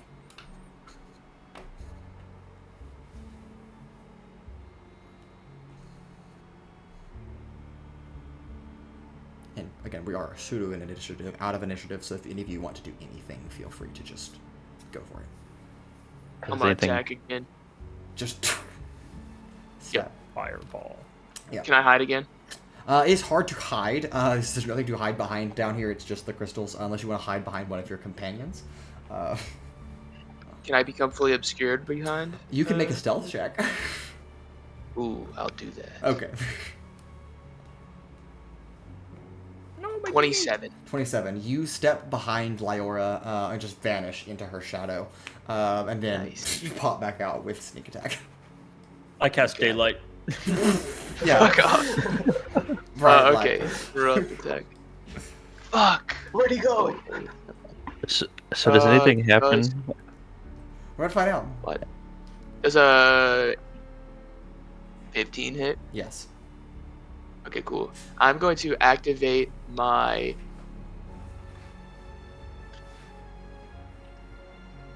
temporal charge on Okay. my bow and use the clock hand volley, which expends its charge to fire 3 bolts, which I'm assuming means 3 attacks. Yes, so if you're targeting the same creature with this particular weapon, you only make 1 attack roll for all 3 of those darts. Only if you split those 3 attacks amongst 3 different creatures would you make 3 separate attack rolls. Yeah, I'm just gonna do the same one, and I'm just gonna do triple the damage, I assume. Yeah, that's what that would be. Okay. Do you want me to roll the dice for 3? Yeah, it's a D8, I think, 3 different times. Okay, yeah, it is. Okay. Yep. And then I'll add my sneak attack damage after that. Yep. Oh, how does it work with his or its turn? Because it is envenomed right now. It did not take a turn, so nothing has occurred Okay. yet. Okay, gotcha. So 3, 9, 12 plus 5, 17. Okay. And then I'll add my sneak attack damage. Okay. So you kind of Like fire that. one, and then the minute hand of your semicircular clock face slots into place, fires another one, and another hand fires a third one. All just kind of temporal echoes of itself.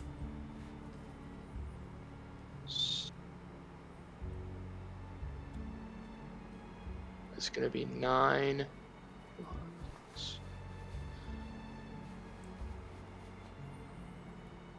16. Okay. Got it. And then I'm gonna bonus action hide. Okay. Disappear behind Liora again. Vanish. Yep. Okay. All right. Anybody else that would like to go? Go right ahead.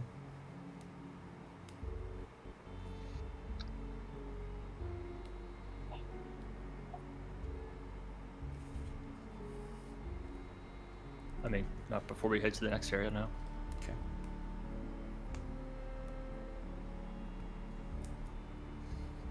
So to set clarifications, you have met some of your successes to push through this plunge of reality, but you need some more skill. Oh, And- gotcha. Yeah.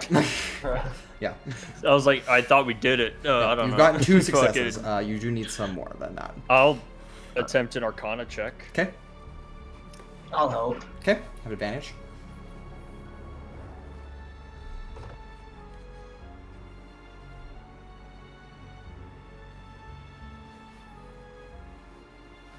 It's gonna be a 26. 26. Okay.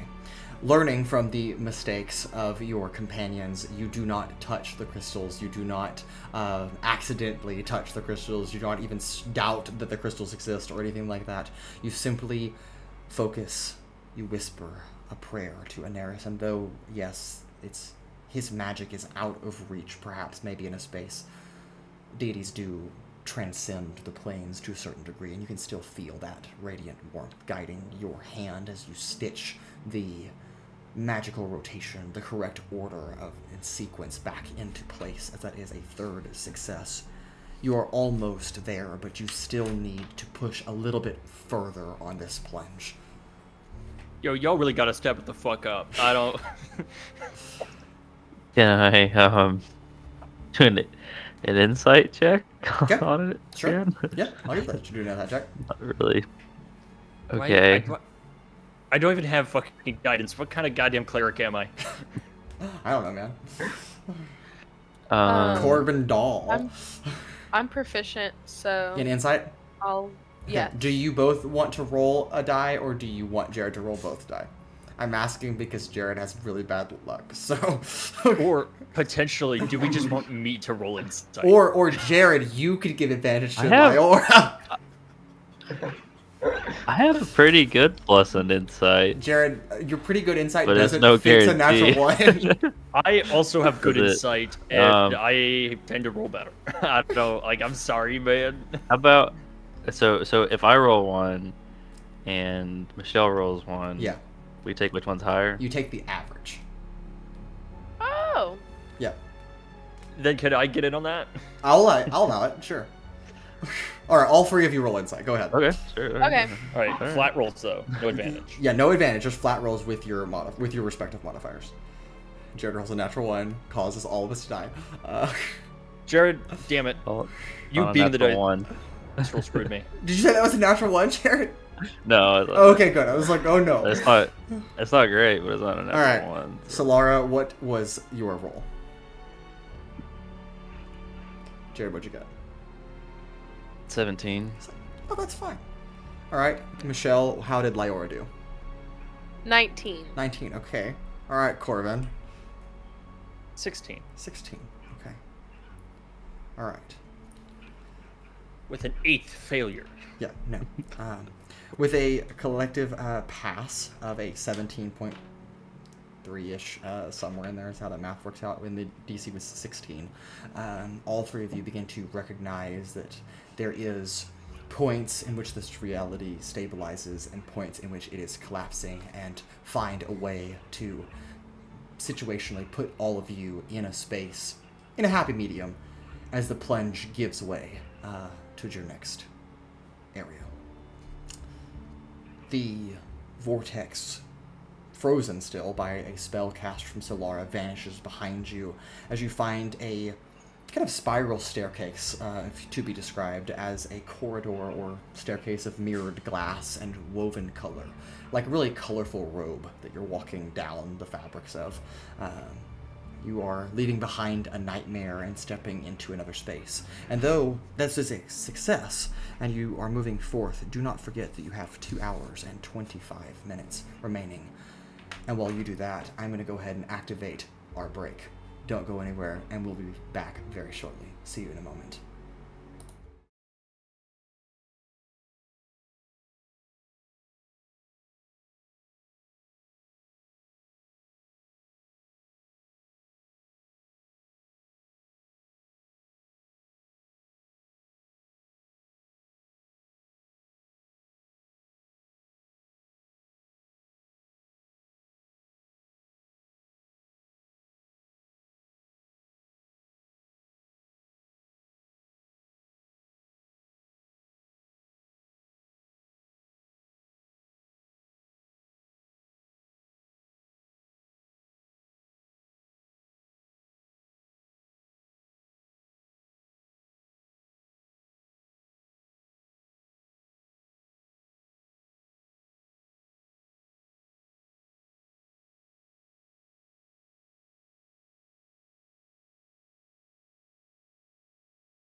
And welcome back. Last we left off, the storm behind you shrinks into a single thread, twisting away into nothingness as the ground beneath you solidifies into glassy stone. It hums faintly with that residual static energy, and ahead of you lies a tunnel of quiet color. It's serene but unnatural. The temporal gauge has stabilized itself, marking that you have 2 hours and 25 minutes left, and you actually can hear Trillin's voice breaking through that static coming out of this temporal gauge. You are close now. I can feel it. And the tunnel opens into a chamber. A crystalline sphere rotates lightly. It's cracked, but still present, still intact, still alive. And within it, a figure hovers, elven, elegant, her body flickering between transparency and solidness. Her eyes are open, but yet seeing nothing. Her lips move silently as if though she's speaking to someone that she can no longer remember. And around her, the world, this space, is bending inwards. There are columns of fractured light that reach up from this glassy stone into that sphere, drawn like iron filings to a magnet. Each pulse that she emits seems to tear another seam in this bending semi-sub-plane around her. The temporal gauge is flaring to a blood-red crimson. The core of this reality is faltering, and it will not hold much longer. And as you glance, you can see that there are bits of her that are here. And then there's also some above and below and left and right, and there are fragments of blurring reality, like it's not quite synced over each other. For keeping track here, I will have us roll initiative. Not that you are in combat, but just to keep track of what you're all doing, so that we have some kind of system. So if you'll go ahead and do that.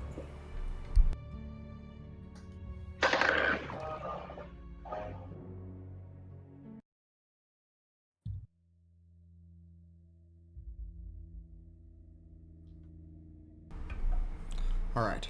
Anybody to 25 to 20? 23. 23, okay. Dirty 20. Dirty 20, okay. All right, so we'll have Kael and then Liora. All right, 20 to 15. Nobody. 15 to 10. 14. 12. 14. All right. 14 for Elrin. 12 for Sylara. 11. 11 for Corven. Very nice. Okay. All right, Kael, you are up first again. We're not really acting in a combat setting, but we will do turns just to keep track of everything going on, because it can get real dicey with all of the things at play here that you're not quite yet aware of. But nonetheless, it is your turn. What would you like to do? Okay. So you said there's an orb in the middle with a woman's body in it? Yes, there is these pillars of light that are reaching up from all areas, from the floor, the sides, the walls, the ceilings, and they're reaching into this bubble almost that is encasing what you can imagine is Cleo Je'norum, but she's not entirely on this realm. She's also in these different sub-layers that are kind of pulling her in different directions. So you're seeing almost like this blurred glitch of her in different spaces inside this bubble. Are the lights coming from something physical, or just like...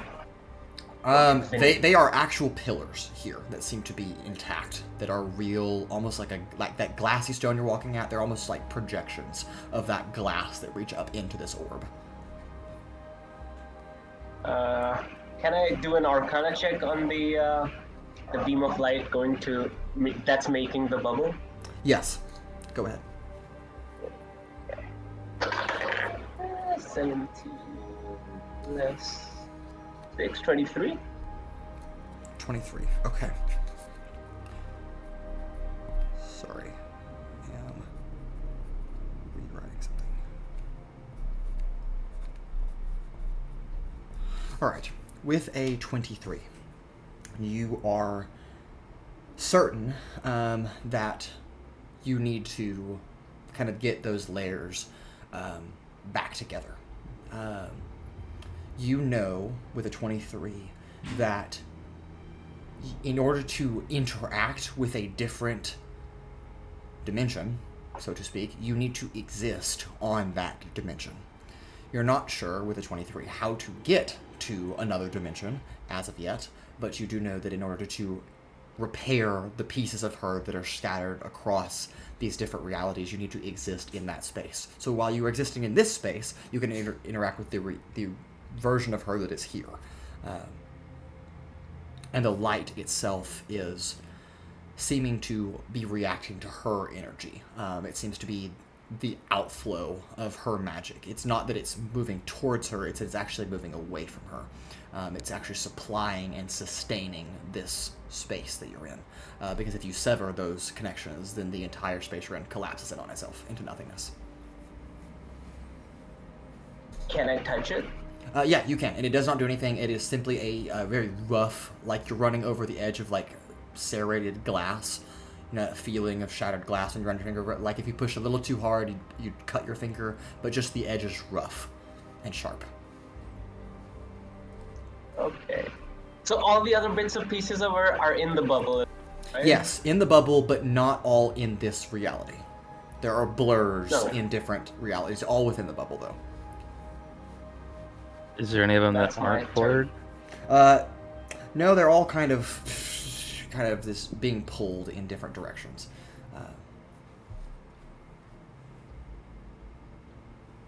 That's my turn. Okay. All right, Liora, you will be up next. Or you're up now, I suppose. And then Elrin, you'll be up after that. So you said that she's kind of like speaking to herself, right? Yes, you can tell, even in the blurred form, she's muttering, whispering, like she's trying to talk to someone that isn't there, that she can't recall. Would it be possible for me to try to read her lips and kind of decipher what she might be saying? Yes, go ahead and give me an investigation check, if you will. Okay.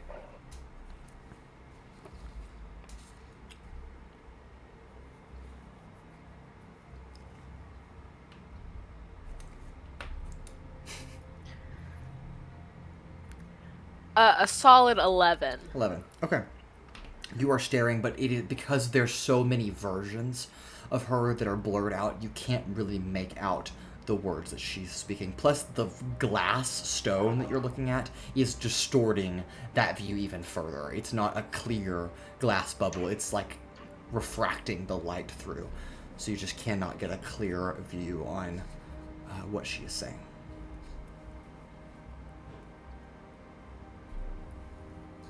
Cool.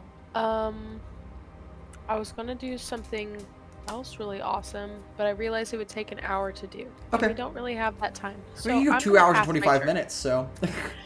That's like yeah. half of the time we've got left. Yeah, so, sure.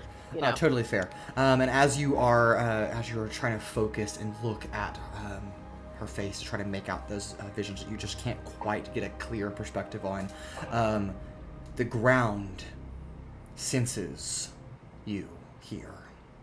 You are not supposed to be here, at least not in the mind of Cleo Je'norum. And so, tendrils of chronomantic energy begin to erupt forth from the ground and are going to begin to attempt to grapple all of you. Now I am going to determine how many of you will be subjected to this. I'm rolling a d6 minus 1. So I rolled a 4 minus 1, so that's 3 of you.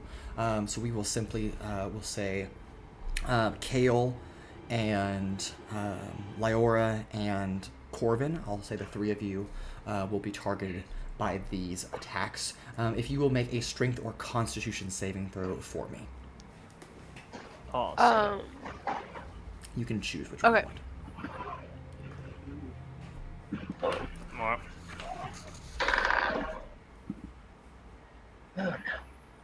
All right, Kael, how'd you do? 12. 12, okay. Liora, how'd you do? What kind of check is this again? You can either do a strength saving throw or a constitution saving throw. Right. 6. Okay. Corven. 10. 10. All right, the three of you are unexpecting this to occur and feel you thought the tendrils were over, but those were dark tendrils. These are like a green energy that spins to like vines trying to wrap around your legs, and you feel suddenly tethered to Je'norum in this space. And unbeknownst to her and unexpected to you, she is trying to steal your life force to preserve this sub-reality a little bit longer, and all of you take 10 damage. And your maximum hit points drop by that much as well.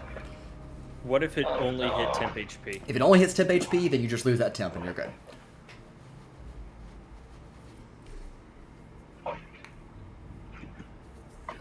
Okay. Elrin, though, it is your turn, as these tethers are kind of seeping out of this glassy stone and grappling around some of your companions. I'm gonna expend a charge of my. Well, first off, I'm no longer obscured, I assume. No, you're not. Are there any people around me that I can obscure myself with? It's hard to obscure yourself in this space since there is a lot of light. Even though the walls are dark, there is still light emitting in this space. So I'm going to probably say no. I got you. Let's see.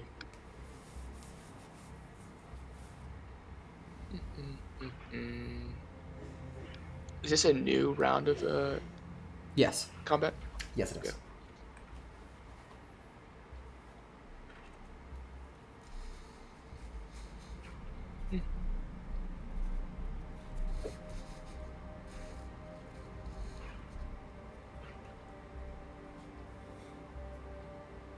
Okay, I'm going to, like I said, expend an attack of my temporal wrist cross and do the clock hand volley again, but this time I will be attacking the 3 different tendrils attacked my 3 different companions. All right, we'll have you roll 3 different attack rolls then if you're going to do that.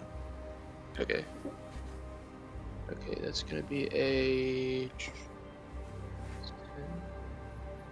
Yeah, so 19... 26 and 23. Okay, all those hit. Go right ahead. Cool. And as a bonus action, I'm going to envenom those attacks as well. So I need a charisma save. Charisma save? Or con? Yep.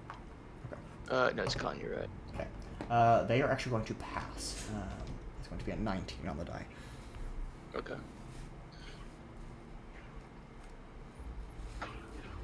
Okay, and then I roll damage.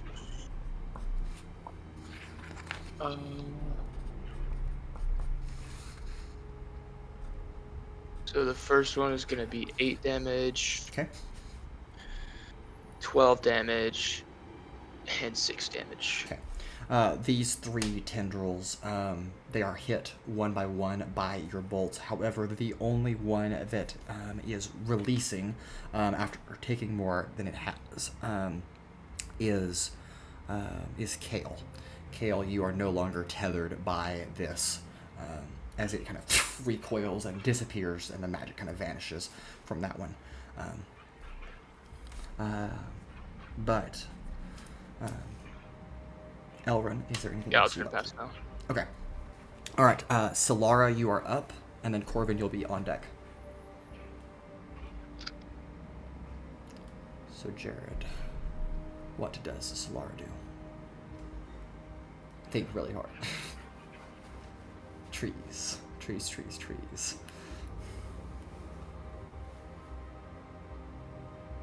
You are muted, by the way. I am thinking. Okay.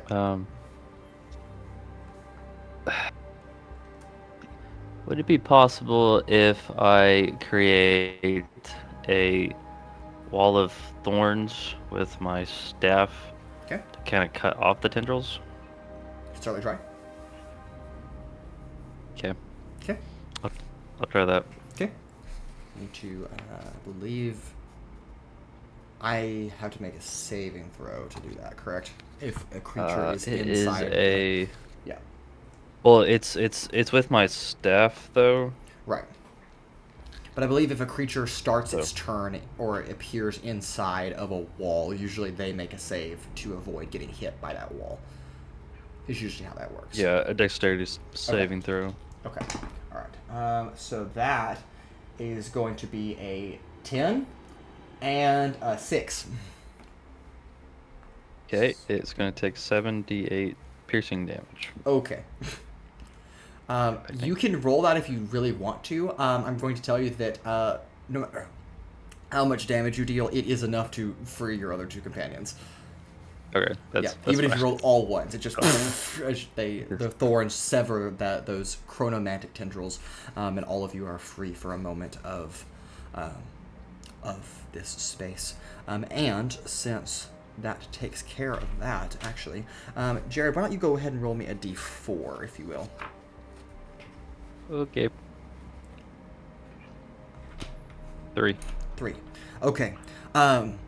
Suddenly, Je'norum's bubble surges with energy, and you feel yourself slipping like her into a different version, a different space. But something doesn't quite go all the way through, much like her teleportation spell that placed her in between 2 places. You are now stuck between 2 layers. You're no longer on the material shell, which is the first layer, but you're not quite yet to memory lane, which is the second. You are somewhere between the 2, and as such, because you're stuck to either one, you can be affected by both, you can target both, but all of your perception checks and your spell ranges are halved because the blur is so present around you. But, Corven, it is your turn.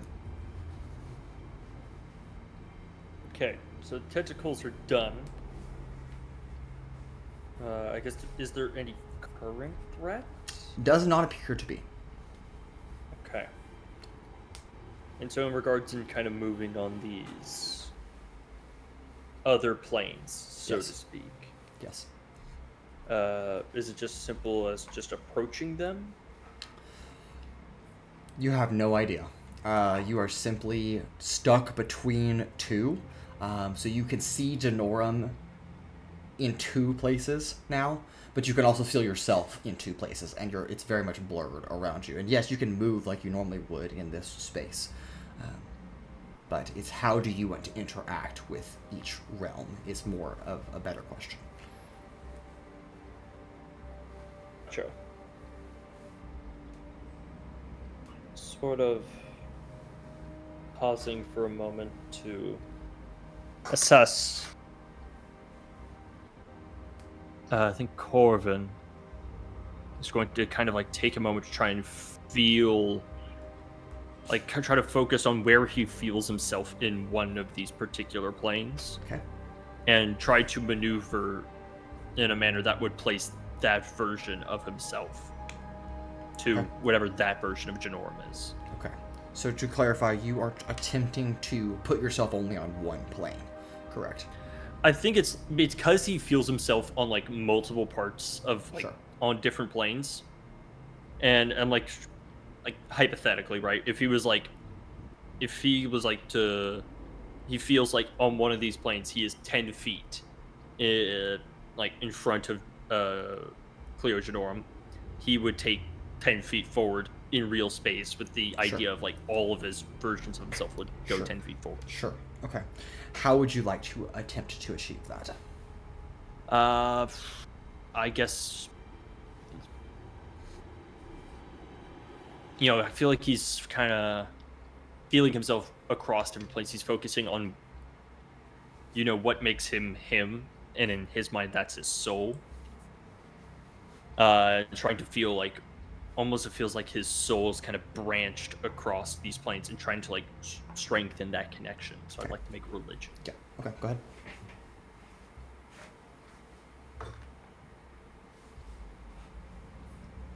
ahead. 16. 16. Okay. You pull yourself towards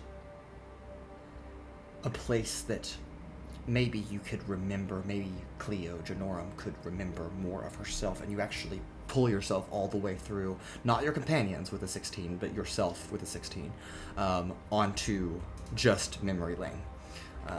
And there are illusions of Cleo Je'norum's memories here.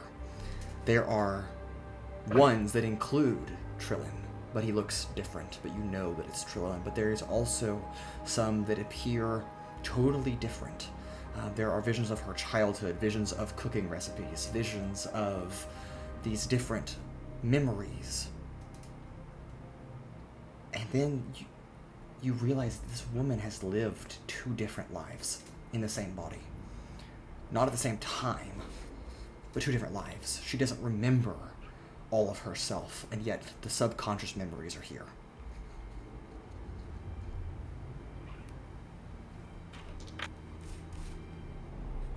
Okay. Okay. Is there anything else you'd like to do on your turn? I assume that's my action. I will take that as your action, yes. All right.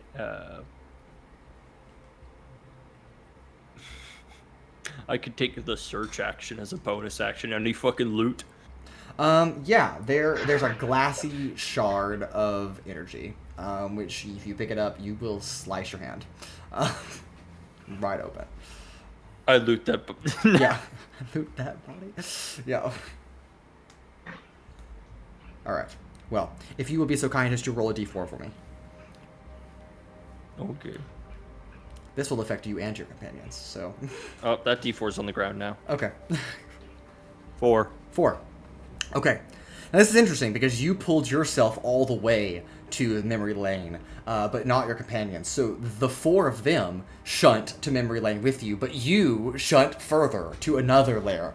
And so you're separating yourself from the group. And again, you feel each other on different planes of existence, different realities, but not exactly existing on that. So Corven, while your companions now see those illusions and those memories I was talking about, you find yourself in the 3rd layer, known as the liminal field. Gravity does not exist here. Sound does not exist here, so don't try anything that has a purple component, because it's not going to work. And you are simply in a place of just raw energy. And that is it. There is no ground. There is nothing. It is just magic. That makes this space, and if you want to do anything to that space or try to manipulate it, it would be very difficult. But I will call that your turn, and we'll come back to you in a little bit as we move towards Kael, who is now with the at least 3 of your companions, not all 4 of you, now on this space of illusions and memories.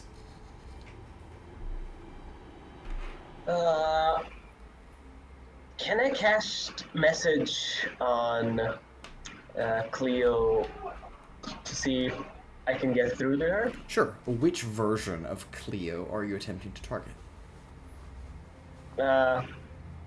Memory lane version? Okay. I'm All gonna right. say. Sure. Okay. Go ahead. Just because there is some skill involved here, I'm going to have you roll an Arcana check. Okay. And Liora, you'll be up after this. 15. 15. Okay. You feel like you can make a connection with her, but right at the last second, it shunts into a memory. Now, your message spell goes through, so go ahead and say whatever you're going to say with message. It's just her memory hears it, not herself. Okay. Hey, Cleo. We're sent by Trillin, your husband. Please remember. 10 sigils. We just work for the guy. If you want to talk to him, he's like right there. You could just walk over. Yeah. And I don't know, man, how's it hanging? Any cooking recipes? And Yeah, and I'm pretty sure you, as you're talking, you realize that the spell cut off after 25 words. You've just been talking out loud now, and you do not get a response from this memory. But anything else on your turn you'd like to try? Could I check if the next plane is the ethereal plane? You can make an investigation check at disadvantage, just because you haven't been there yet. Okay. Yeah, you have a companion there, but you haven't seen it yourself, so I'll let you investigate. I'll actually also allow a nature check or an arcana check. Either 3 of those would be fine. I'll take Arcana. Okay. Can I get help on this? Yeah, if somebody wants to offer Arcana as assistance. Liora doesn't want to help. Liora anybody. remembers being called an old bat, and she does not help you. Ooh. Well, guess Damn it. not helped. I could help with the nature check, but not an Arcana check. Yeah, it probably fails 8. 8. Okay. You try to peer through, and that space seems to resist your viewing, and it kind of kicks you back, and you do not pierce in, be able to see what is beyond this space. We will move, though, to Liora's turn. You are up next.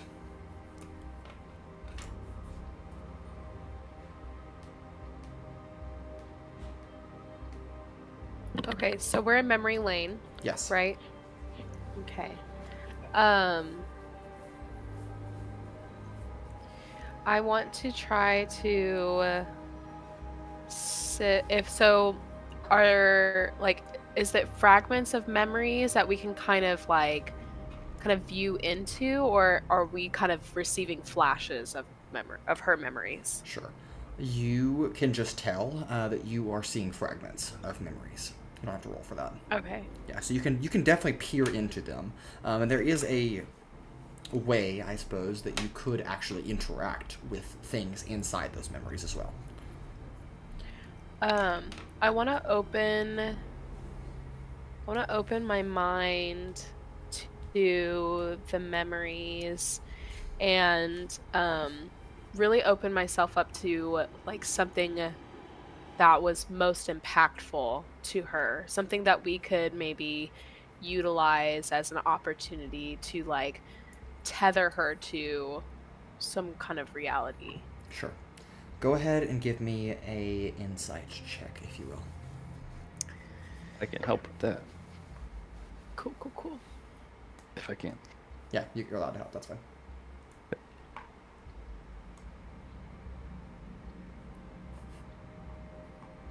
I rolled the same thing twice, but it's a 23. Nice. Okay. There's actually a lot of memories here that are relatively impactful, I suppose. There is a memory that you view that you see Trillin when he was younger, before he was a skeleton. You see the two of them on a cathedral platform. They are taking wedding vows, and though you cannot hear the vows, you can see them in this matrimonial space. You know that there is a deep love and connection there, and there is another vision, another memory that you peer into that is her by herself building and working with other people to build a city and construct. And then there is another memory of those people that she calls her friends slipping out of her grasp, and then suddenly, like a miracle, there is a group of people that walks into her life that might be able to help her. There's a blue dragonborn, and there is a tiny little rabbit boy. There is a sad elf. There's a bird. There's an Aasimar man. There's a tiefling and another tiefling, and you can make out that these figures played some kind of major role in this woman's life, even if they may not even be aware of it. And then a great friend of hers, a gold dragonborn, whose name is Mox Flynn. And you can feel that friendship is there, and the years that they have spent together enduring these hardships and making something work where everyone doubted in them, and how much they would sacrifice to protect each other's back in a totally platonic way. Everything is totally fine. There are a lot of very important memories at stake here. There are moments of her walking through the forest with her mom and pointing out and identifying different types of animals, different birds, and different caterpillars and insects. So you can really just pick. The memories are vast here. It is memory lane, after all.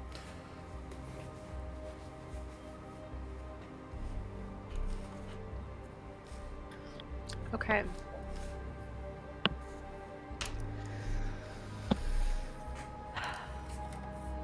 So,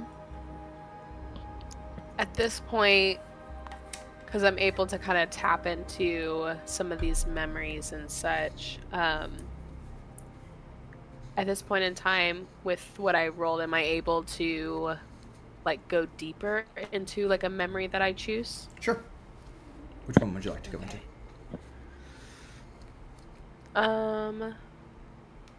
I, being in my old age, I'm going to choose the memory of her with her mom in that forest. Okay. So what I'm going to do here is allow you to grant advantage. I'm going to let you specify the skill check that you think is relevant to the forest, and I'll let you grant advantage to one of your companions to use this memory Okay. relating to that skill check. I'm gonna I will choose, because it's a forest, Sylara's been wanting some trees. Some real trees. I'm gonna pull Sylara into this Okay. to this memory. Okay, Sylara, on the next nature check you make, you have advantage. All right. We'll call that your turn, Liora. However, not everything in Memory Lane is happy-go-lucky. In fact, as anyone would feel invaded as you begin to look through their own memories, they begin to fight back. And I need those of you that are here, so that's everyone except for Corven, who's on a different plane of existence right now, to make a wisdom saving throw, please.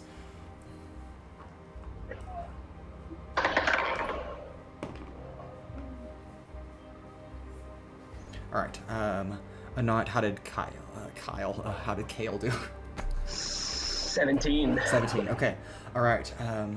Jared, how did Sylara do? 27. Nice. Okay. All right. How did Liora do, Michelle?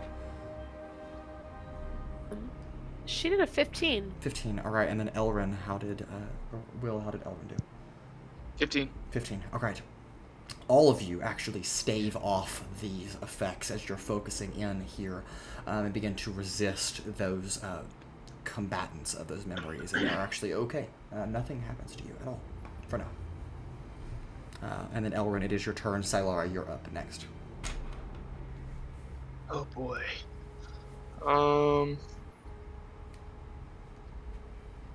I'm a little bit confused. I didn't realize I was in memory lane also. Yeah, you're good.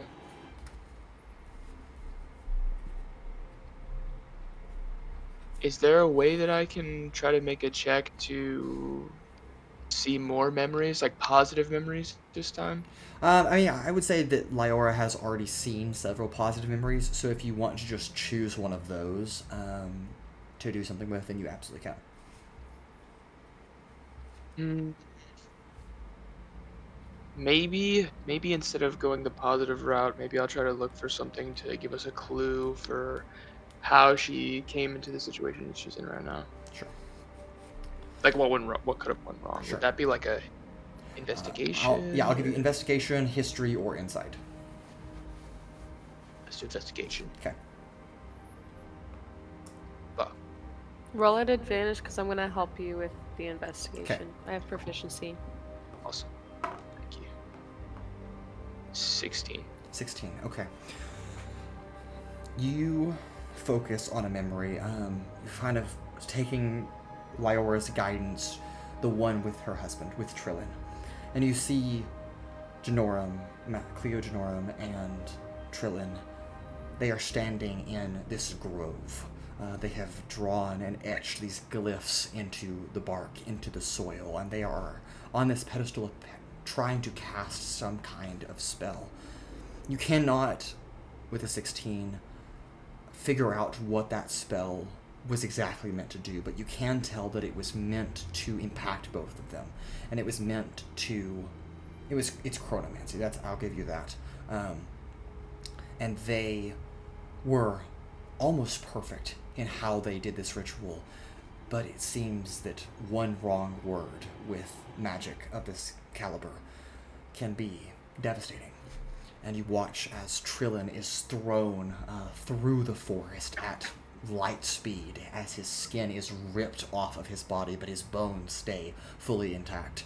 And then for her, you watch her tumble forth as if stumbling through the space-time continuum. And for Trillin, looking from the outside, it seems like it's decades. It might be 100 years or more that he's sitting there thinking how much time has passed, but for her, it is a blink of an eye.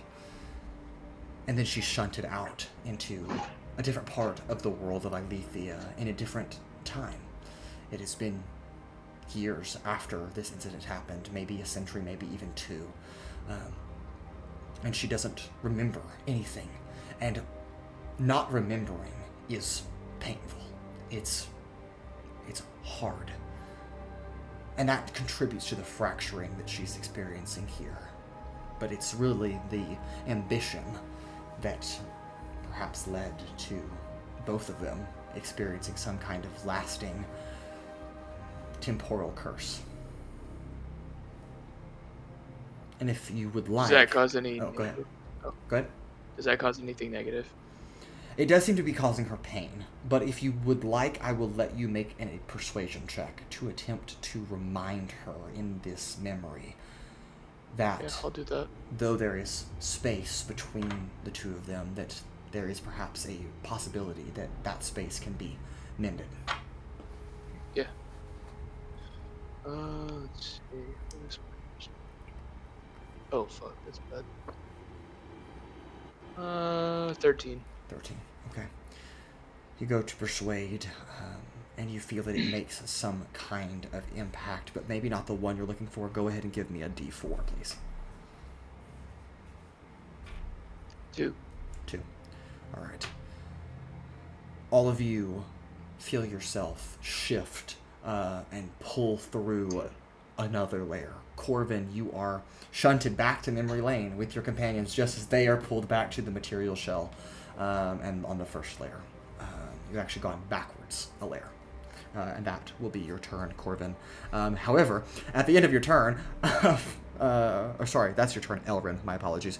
At the end of your I was turn, like, damn, yeah, all no, right. Sorry. At the end of your turn, Elrin, Sylara, it is your turn, though. You still have that advantage, even if the forest is no longer in your grasp. And then it'll be Corven after that.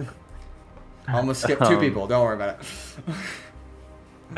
Alright, it is not your turn, but by the way, because of the actions of your party, you have been skipped to and immediately lost your turn and all the progress you made. Yeah.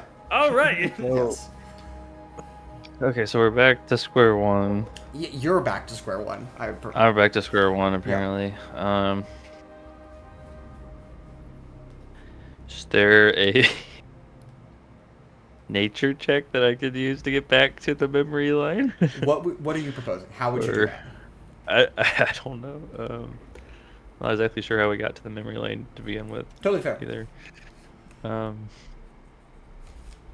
If you would like, maybe to use your tether to that natural memory of that nature of the forest and try to pull yourself back, I will allow you to attempt a nature check in that regard instead of an arcana check. Yeah, Okay. that'd be great. All right, go ahead.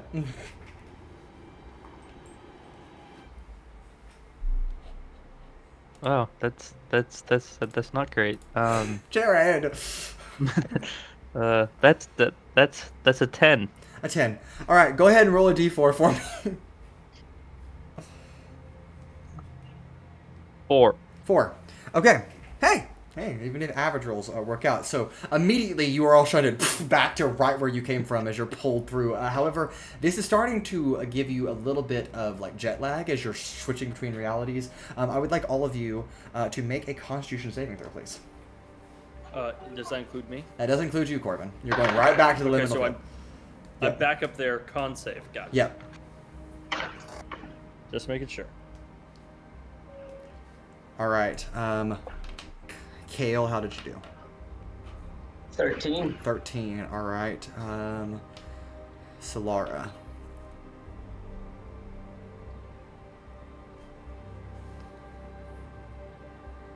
Jared.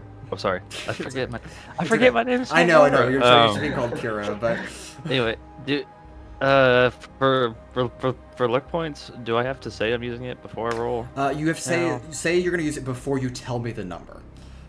Okay. Yeah. Got it.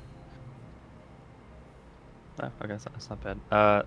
17. 17. Okay. All right. Michelle, how did Liora do? Got her first nat 20. Hey, nice. All right, Corven. Yeah. 17. Oh, right. 17. All right. And then Elrin. Sorry, 18 for 18. Nice. Okay. Sylara. Okay. Sorry. And then I Elrin, need the +0. how did Elrin do? 16. 16. Okay. All right. Well, 28. it's actually really funny that all 4 of the players that know what it suffers to go through having exhaustion for a long time actually avoided getting exhaustion, and Anant is the only person who takes 1 point of exhaustion. Only one? Yeah, only 1. So Anant, just to fill in on... 3? Yeah, not for 3. I mean, if you keep doing this shunting back and forth, they might act really fast. But Anant, it's very Where's simple. the exhaustion part? In your conditions, conditions on the top right corner Very of your character bottom. sheet. Nope, top right corner. Of the Top Yeah. right. Yeah. So it does not immediately Yeah. put the effect on you. Essentially, your movement speed is increased by 5 feet. You get a -2 to all your d20 rolls. Yeah, just remember to add that in because it's not going to actually affect your sheet. We'll remind you. We'll remind you. Okay. They know they've had exhaustion points for weeks. They're like, I hate these things. Anyway, that being said, though, Corven, it is your turn. Okay. So you are back in the So where the liminal fuck am field. I? You're in the liminal field, layer 3, and all the rest of your companions are in memory land again. You just went. What is this liminal field? It is just energy. Again, no gravity, no sound. So if you're going to cast any spells or anything that Right. require a verbal component, it's not going to happen. If you want to Right. manipulate... I checked my entire spell list. They're all verbal. That's awful. Oh, no. Crazy. It's almost... It's almost like no one factored that in when selecting spells. That's crazy. And Daenerys has forsaken you. It's not my fault. But you know what I do have? Okay. A 20 passive perception. Okay. Totally fair. The fuck's going on here? Totally fair. You, with pretty passive perception, I guess. What's your passive investigation? Investigation 11. 11. What's about your passive insight? 20. Okay, alright. Passive insight of 20. You know that you can bypass the sound restriction that on those verbal components, but you're going to need to make an Arcana check with a relatively high DC to actually bend the tapestry current and manipulate the energy that is currently being controlled by Je'Norum's subconscious into your subconscious. And if you do that, then you can attempt to interact with this space in a more respectable and official way. Okay, well, I don't know why I'd want to cast any of my spells because they're all fire damage spells. Oh. But I guess I'll do that. Okay. I don't see why not. Nothing else for me to do. Okay. Well. Give me an Arcana check. Okay.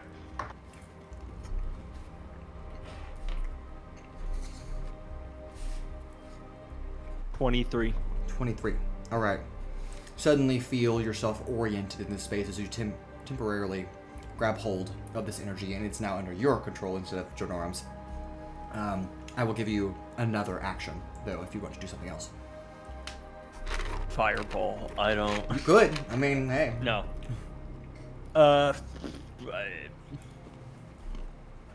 There's not much I can do. I don't think I could cast Sea Invisibility. I could cast Arcane Eye. Cast Fireball. Alright. So I'm in this realm of pure energy. Yes. Nothing really physical here. Right, except for you. Yes.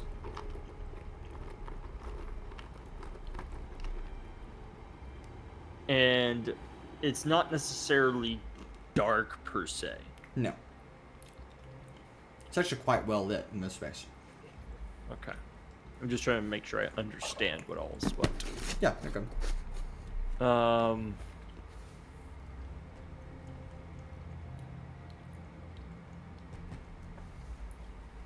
Just double checking my spell list to see if there's anything that would be of any use. I'm sorry. Regenerate, no. Resurrection, no. Flame strike, no. Shared judgment, no. You can be creative with these spells, by the way. You don't have to. Yeah, but some of these are like affects an undead creature, and it's Sure, like, I sure. don't. Sure. Totally fair. I'm just double checking.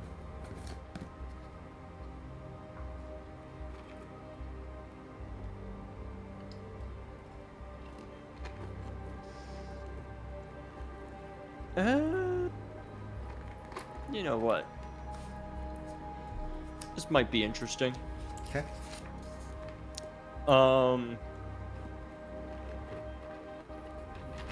In this realm of pure energy and nothing more,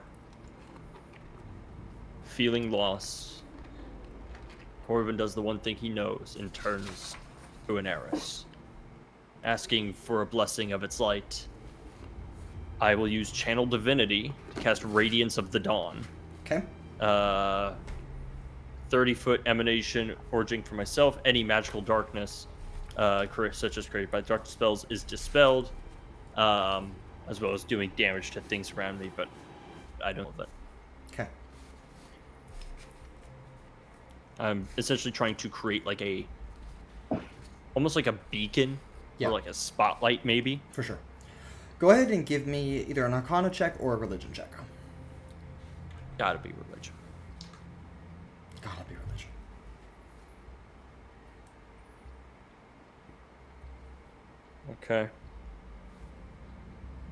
Okay. 27. Okay. Those of you not on the liminal field suddenly see a bright light, as if you're looking through a broken mirror. It's refracted and bending, but you can see it. It's there. As Je'norum's bubble kind of flares to light. And it's brighter now, as it seems that her even unknown control on this space that's generating this is actually being taken over by Corven. Not that it's stopping it from collapsing any faster, but it is giving you more control over this space. And with a 27, I will let you grant advantage to one of your companions on any roll that they would like to make. Who's next in initiative? It will be Kael after this. Oh, yeah, that's them. Who's after that? Liora is after that. I'll do Liora. Okay. All right, Liora, you have advantage on the next check that you make. And then Corven, go ahead and roll a d4 for me.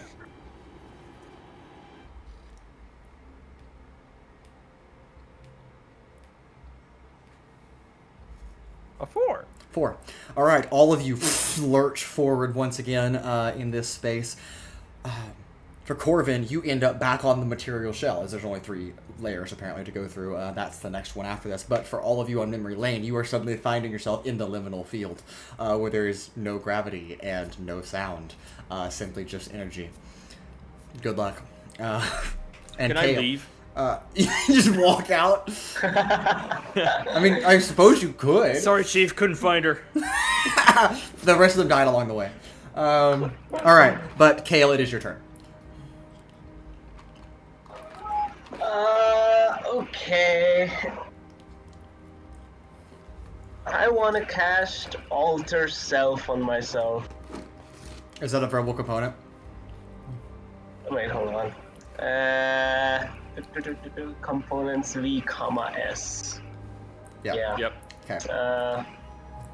Would I know that I would have to do an Arcana check to do? I think you sneaky can stuff? sense that you need to bend the tapestry. I mean, you are a sorcerer, so it is okay. So yes, I will say that you probably need to. Okay. I'd like to bend the tapestry. Bend the tapestry.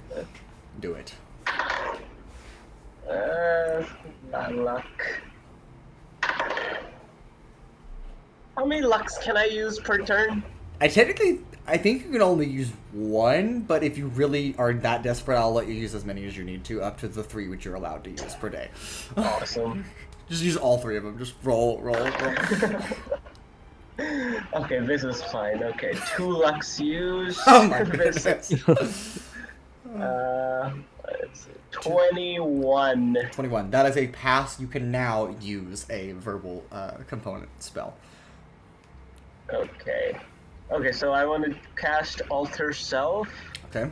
And I want to become Trillin. Okay. And before I cast it, I'd be like, "Hey, Trillin, talk to your wife. Come teleport here." And then I'm like, "Okay." Yeah, sure. Then I'll Okay, so she's like, "Oh, Trillin's here."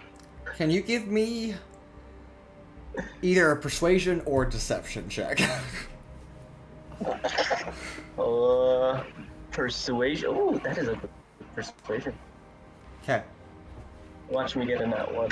Yeah, watch you get in that one. Real great time.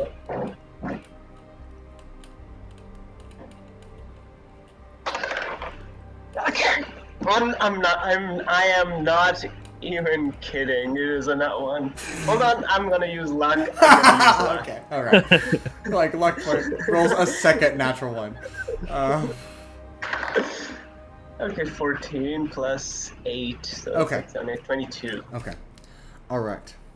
Well, team, that is all the successes that you need to not have to initiate the escape route yet, since you still have time left to go. You have 2 hours and 15 minutes, roughly, on your timer, so we are instead going to move into what I call extraction. So you have pieced these 3 layers together enough that you can actually reach the core of Je'norum inside this bubble, but you have to get her out of that bubble. That's the real fun part, without, destroying her conscious and subconscious mind, or her soul, or your subconscious mind, or conscious mind in the process, or collapsing reality around you and killing you all instantly. So, that being said, you need a series of successes here. Before a series of failures. We've done a thing like this or 2 before. And at least 3 different skills have to be used. That's the only stipulation I will give you. But you can decide amongst yourselves how you're going to attempt to extract Cleo Je'norum from inside a subconscious bubble. Sleight of hand, steal her out of it. Steal her! Can I use... Fireball. Yeah. If we all cast Fireball at the same time, we get her out. Just bag of holding. Sounds good. No, I cast Molten Magma Meteor. So fireball. Can I use Survival? Okay. Because we're trying to survive and get her out of the mind. Jared, we're not going to go through this again. No. Can I persuade the bubble Can I to stay persuade her? around? No. Okay. But like, survival allows you to follow tracks and figure out Yes. where to go Yeah. and how to get out of things. Okay. So, So you wanting to preemptively plan your escape route? yes, Okay. I want to preemptively plan and figure out how to get us out of the mine. Okay. Or Now, out to of- clarify, you can do that, and I'll allow that. That's totally fine. That is not going to impact this set of checks. It will impact another one during your escape route, but it won't impact this one. So, up to you. Why not? Can I? Okay. Can't she just walk? No. No, so just to clarify the situation. Je'norum is whole. Yes, but trapped in a crystalline bubble. Of her own doing. And is there any reason for us to continue the existence of this crystalline structure? If you are not careful, what you can assume is that you might fracture too far into the crystal bubble and also fracture her again, which you don't want to do, because then you're going to go back to what you know. Gotcha. So we're just trying to only break the shell, so to speak? Yes, not her inside of it. Okay. Gotcha. Just making on the right page. I could do Insight. That would be my second best. Can I just do a dispel magic? I mean, I don't see why not. I have 3 more charges in the mace. You can certainly try, I guess. I'll attempt to dispel magic. Okay. Fuck it, why not? It's Yep. free. It's not even a spell slot. Alright, I'm assuming this is more than 4th level. Yeah, I think so. Alright, I'm gonna roll. DC is 10 plus the spell's level, so you tell me if I beat it. I gotcha. Just to make sure. It would be proficiency plus spellcasting modifier, so plus 10, 24. So that's a success. As the shell is dispelled. But the magical barrier that is preventing you from reaching Cleo Je'norum is now severed. The physical barrier, though, is still there. You need to still get through I that. attack with the mace. Yeah, okay. I mean, again, be careful. But I got Revivify, you'll be fine. kills her. I mean, should I? Nah, probably not. And just for all Scorching of Ray you, would probably be better. we are kind of against pseudo out of initiative, so you can just specify when you want to do something, and I'll take that.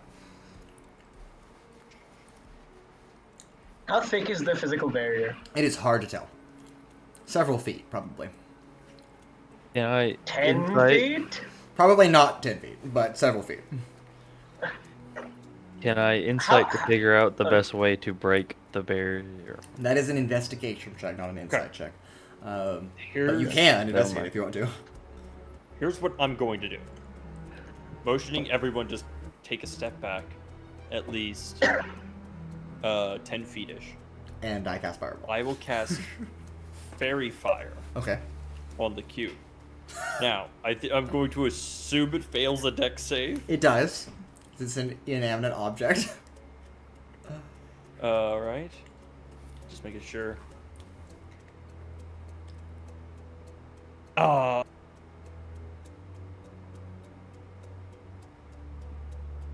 Wait. Oh, this is. Oh wait, no. Duration, objects, and creatures. Gotcha. Yep. All right. So now all attack rolls are at advantage against this. Okay. Boom. All right. And then with that, You're gonna hit it with your mace. I'm not stupid, Mason. Bonus action, spiritual weapon. Okay. Alright, go ahead. Make an attack roll. I mean, this is a much better to hit. Sure. Rolls Plus, nat- I already used my action. rolls natural 20, kills Madame Jabbar. It's gonna be a 28 to hit. 28 to hit. Yes, that hits. I will count that as another success. Okay. Oh wait, I forgot. I had to roll advantage. Okay, still 28. Yeah, okay. Alright. Who else would like to contribute to extracting? Wait, did you want damage? No, Are you sure? Is I'm sure. Unless you want to just roll it for fun. she floating? She's still partially in damage, this. force. Okay, got it. She's still in this space a little bit, but it does seem that she is now kind of floating and is halfway separated from this cube. When did it become a cube? It's been a bubble this whole time. This bubble. I thought it was a crystal. It's a crystalline bubble. It's like Okay. yeah. Yes. So she's like halfway separated, but not fully separated. Can I cast message on her? Yes. Now See- now you can Hey. cast message on her. Okay, I say, hey, it's Trillin. I'm here. The old ball and chain. Wake up, come out. Please. Yours truly, Trillin. We have one word left. Please. Please. Okay, yeah. All right. Go ahead and give me again persuasion or deception. Honestly, probably Okay. deception, but I'll let you do either one. It's okay. I mean, I'm the a pleases were performance. genuine. I'm a method actor. Yeah, please. All right, In Michelle. the meantime, Yeah, Michelle, go ahead. I am going to ready a spell Okay. of my knowledge that I'm going to keep prepared in case something goes awry. And Okay. it looks like I will be using this spell if it seems like she will be harmed in any way. Okay. Copy that. Got it. I'll let you know. 25. 25. Okay, Yeah. you do feel a connection, and a faint whisper back. Where am I? And that's Can I come no, back? that's the end of the spell. That's it. Marty, I how mean, it's a many points of cantrip, fire damage would be too much? Owens is trying to decide if he actually should cast Fireball or not. I am. I have so many d6s in front of me. I have so many d6s in front of me. Because I had So my first set of many. dice for Ultrix, but then I was like, oh, I'm a cleric. Let me go get my cleric dice. And so I have my cleric dice, and now I have two sets of dice in front of me. D6s. I've got Artificer dice, I got Dragonborn dice, I got my cleric dice, and then I've got my lucky red dice. So, Your lucky red dice. yes, Okay. they roll the best. Yeah, they do. They do roll the best. Can I? So she's like halfway in and halfway out of this bubble. Yes. Okay. Can I gently telekinetic shove her away from the bubble? I'll allow it. Okay. She's in the bubble, so it would just shove her to the other side of the bubble. Well, the bubble's breaking because you have been hitting it with your mace. So Yeah. No, I hit it with my spiritual weapon. which is also a mace, conveniently. You're like, yeah, point taken. More of a maul. Shut up. All right, Jared. Are we able? Oh, go ahead, Michelle. Sorry, are we able to touch her at this point? Close. Maybe after this telekinetic Close. shove. How would Sylara propose a skill check to telekinetic shove Cleo Je'norum out of a psychic bubble? So Athletics.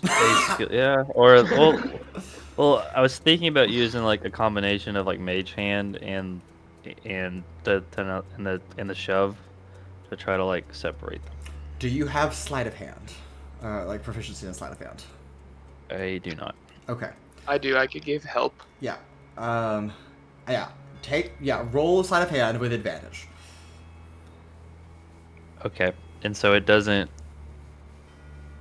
Nothing with the telekinetic shove spell is going to happen. So you are trying to gently telekinetically shove her. The gentle part is the sleight of hand. Okay. Yeah. The gentle part. Okay. Yes. Let's see. Should I warn her, message her and warn her before it's, you're Nah. gonna get shoved. Nah. Don't be angry. No, don't worry about it. It's fine. It's not rude. She immediately dies. Jared, oh no.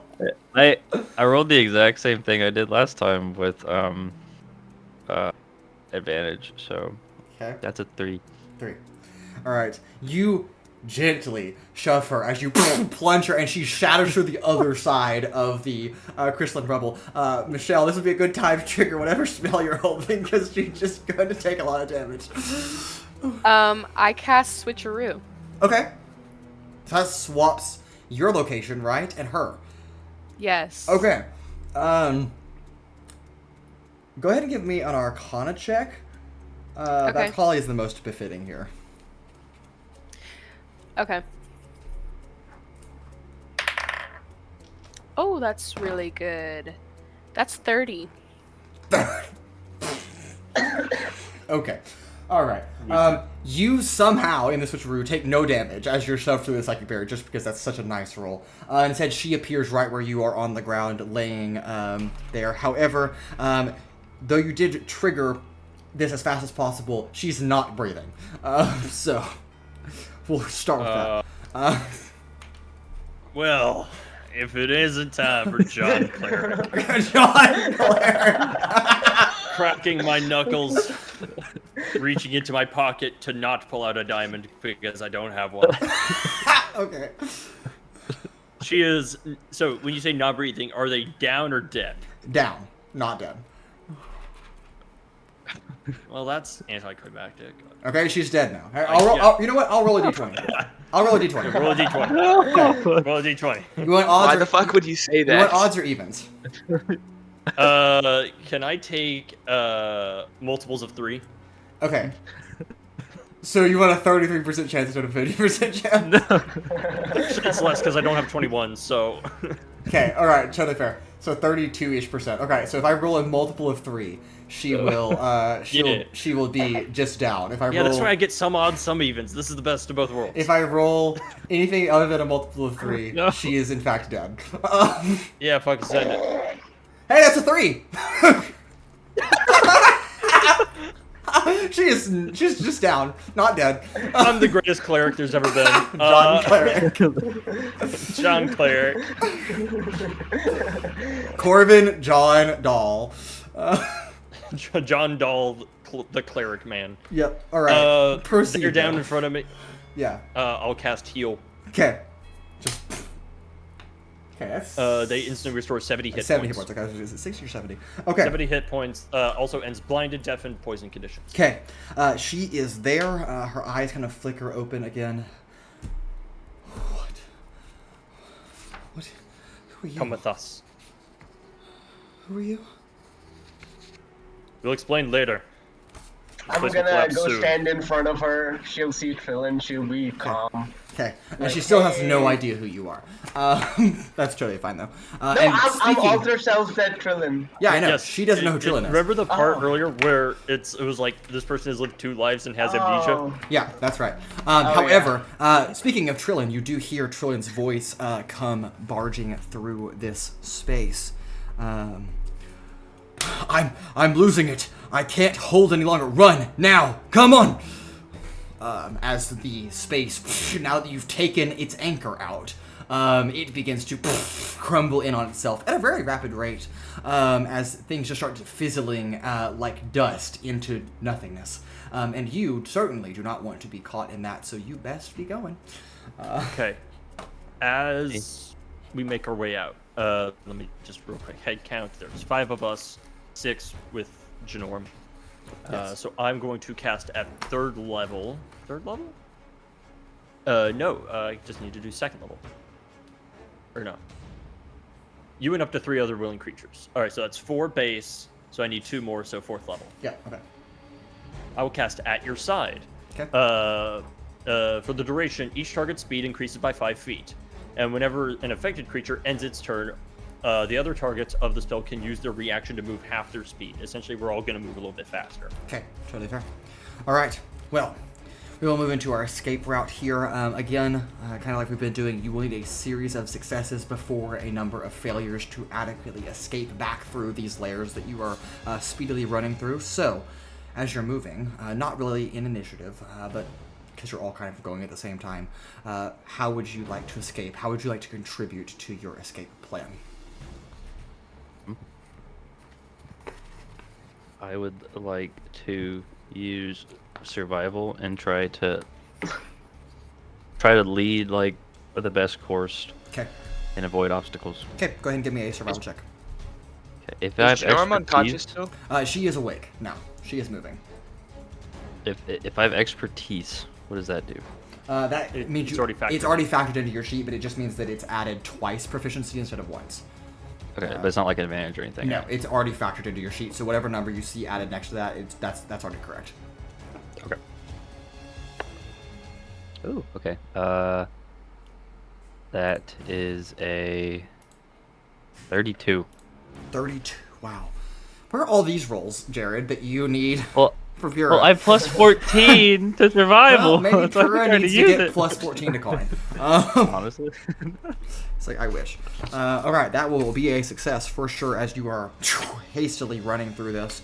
You notice, though, very quickly as you're all moving quite fast, of course, our friend Kael is moving just a wee bit slower. That 5-foot movement speed is decreased. However, Je'norum has 4 levels of exhaustion, so she really needs some help moving for sure. But you can continue escaping if you'd like. They said exhaustion. Yes. I can cast Phantom Steed, Okay. and I can get myself and What kind of fucking Cleo, cleric doesn't need restoration? God damn it! and then gallop away. Okay, so you want to put Je'norum on that Phantom Seed with you? Yeah. Okay. All right. Cool. Is that a ritual spell? I think you're just use. You could maybe it could be, but in this particular moment, you're probably not going to want to cast it as a ritual spell. I mean, the You're casting time. No, I take 10 minutes. Yeah. Chill. just waiting as you're all going to die. Yes. All right. I will just say that takes care of your speed issue. I'm not going to make you roll for anything, but we'll go ahead and call it that. But who would like to else contribute to this situation?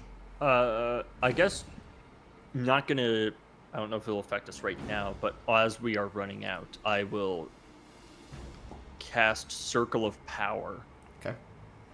It's a 30-foot emanation from me, and basically myself and all my allies will have advantage on saving throws against spells and other magical effects, which I feel like is this entire. This whole fucking place. space counts as other magical effects. Absolutely, totally fine.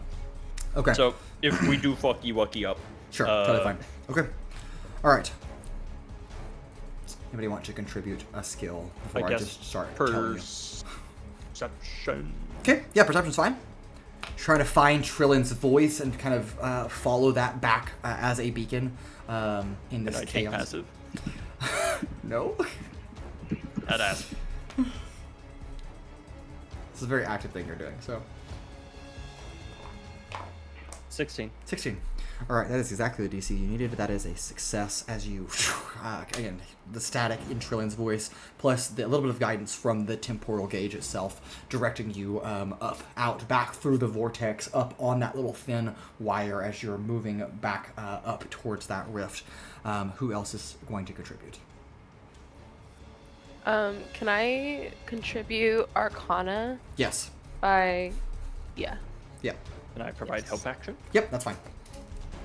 Cool. Is there any wind in this place? It's There- a natural 20. Nice. It's a natural 20. Nice. All right. Yes, there is a little bit of wind with the vortex and just kind of spiraling a little bit, but it's not nearly as strong as it once was when you were there earlier. But yes. So, because I have an idea, Okay. but I don't know if it's gonna work. If I wind walk and cast it on all of us, Okay. which turns us into gaseous forms, but we have 300 feet of flying speed Yeah. to get out of here. I mean, that What do y'all think? might help. I'm trying to remember, like, is there any flaws to gaseous form? Yeah. You can't interact with the environment. Cover. Uh, Yeah. The only actions you can take are dash or a magic action to begin reverting back to normal form. Yeah, which takes 1 minute. And I any believe. of us can take that magic action? Or Yes. just Any- Yeah, and it's up to 10 people that we can just Yeah. make a cloud. It's a don't see it's a why not, situationally amazing spell. It's very helpful in moments like this where you need to flee. Okay. That you really don't need to roll a skill check for this, but I'm gonna have you roll a skill check.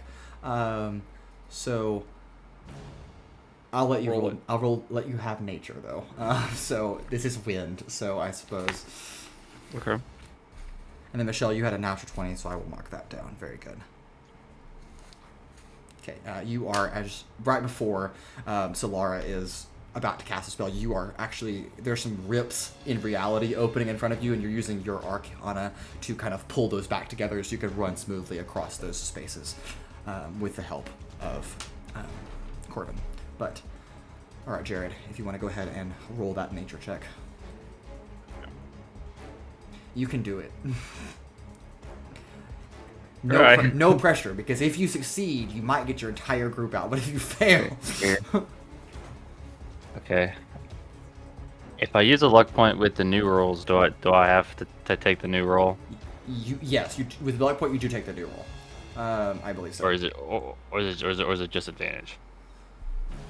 Sorry, I don't Here, know. I'll confirm real quick. Just give me 1 moment. Yeah.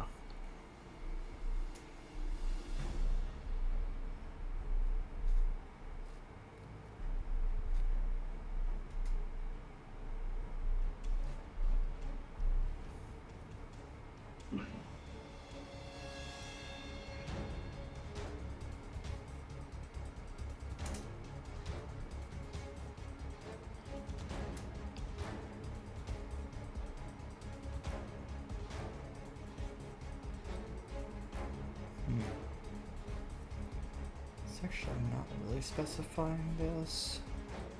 Yeah. It's just Says- advantage. I'm sorry. Okay. Yep, it's straight advantage. Okay. Cool. Okay. That is a 20, 21. 21. Okay.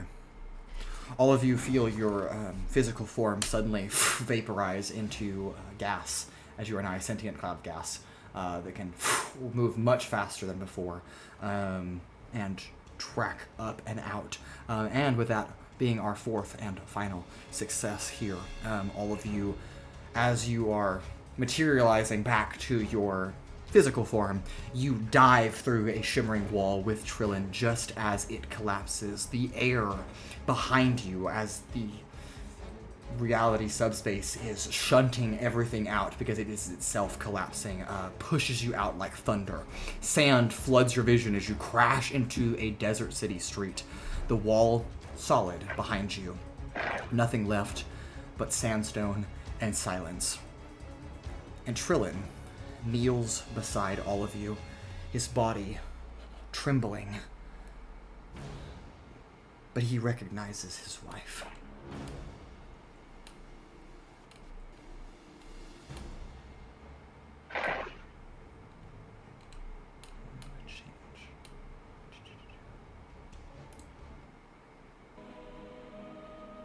This is fine.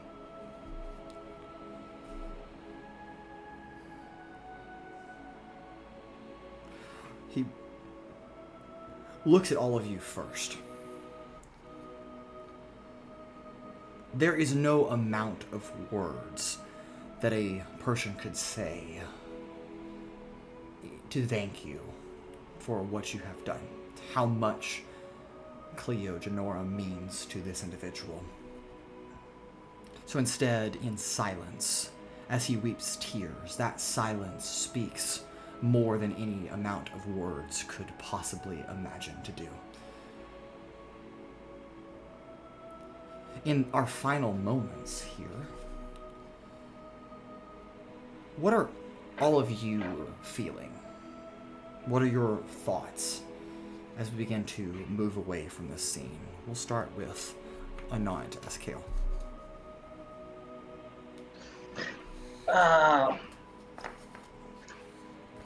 I'm still alter celled as Trillin. So I'm like Okay. Spider-Man meme. Yeah. Then I'm looking at him emotional at his wife's side, and I'm like, cool. Okay. Yeah. Totally fair. All right, Jared, how is Sylara feeling? Sylara is feeling very relieved. She did not like the mind realm without any trees and plants.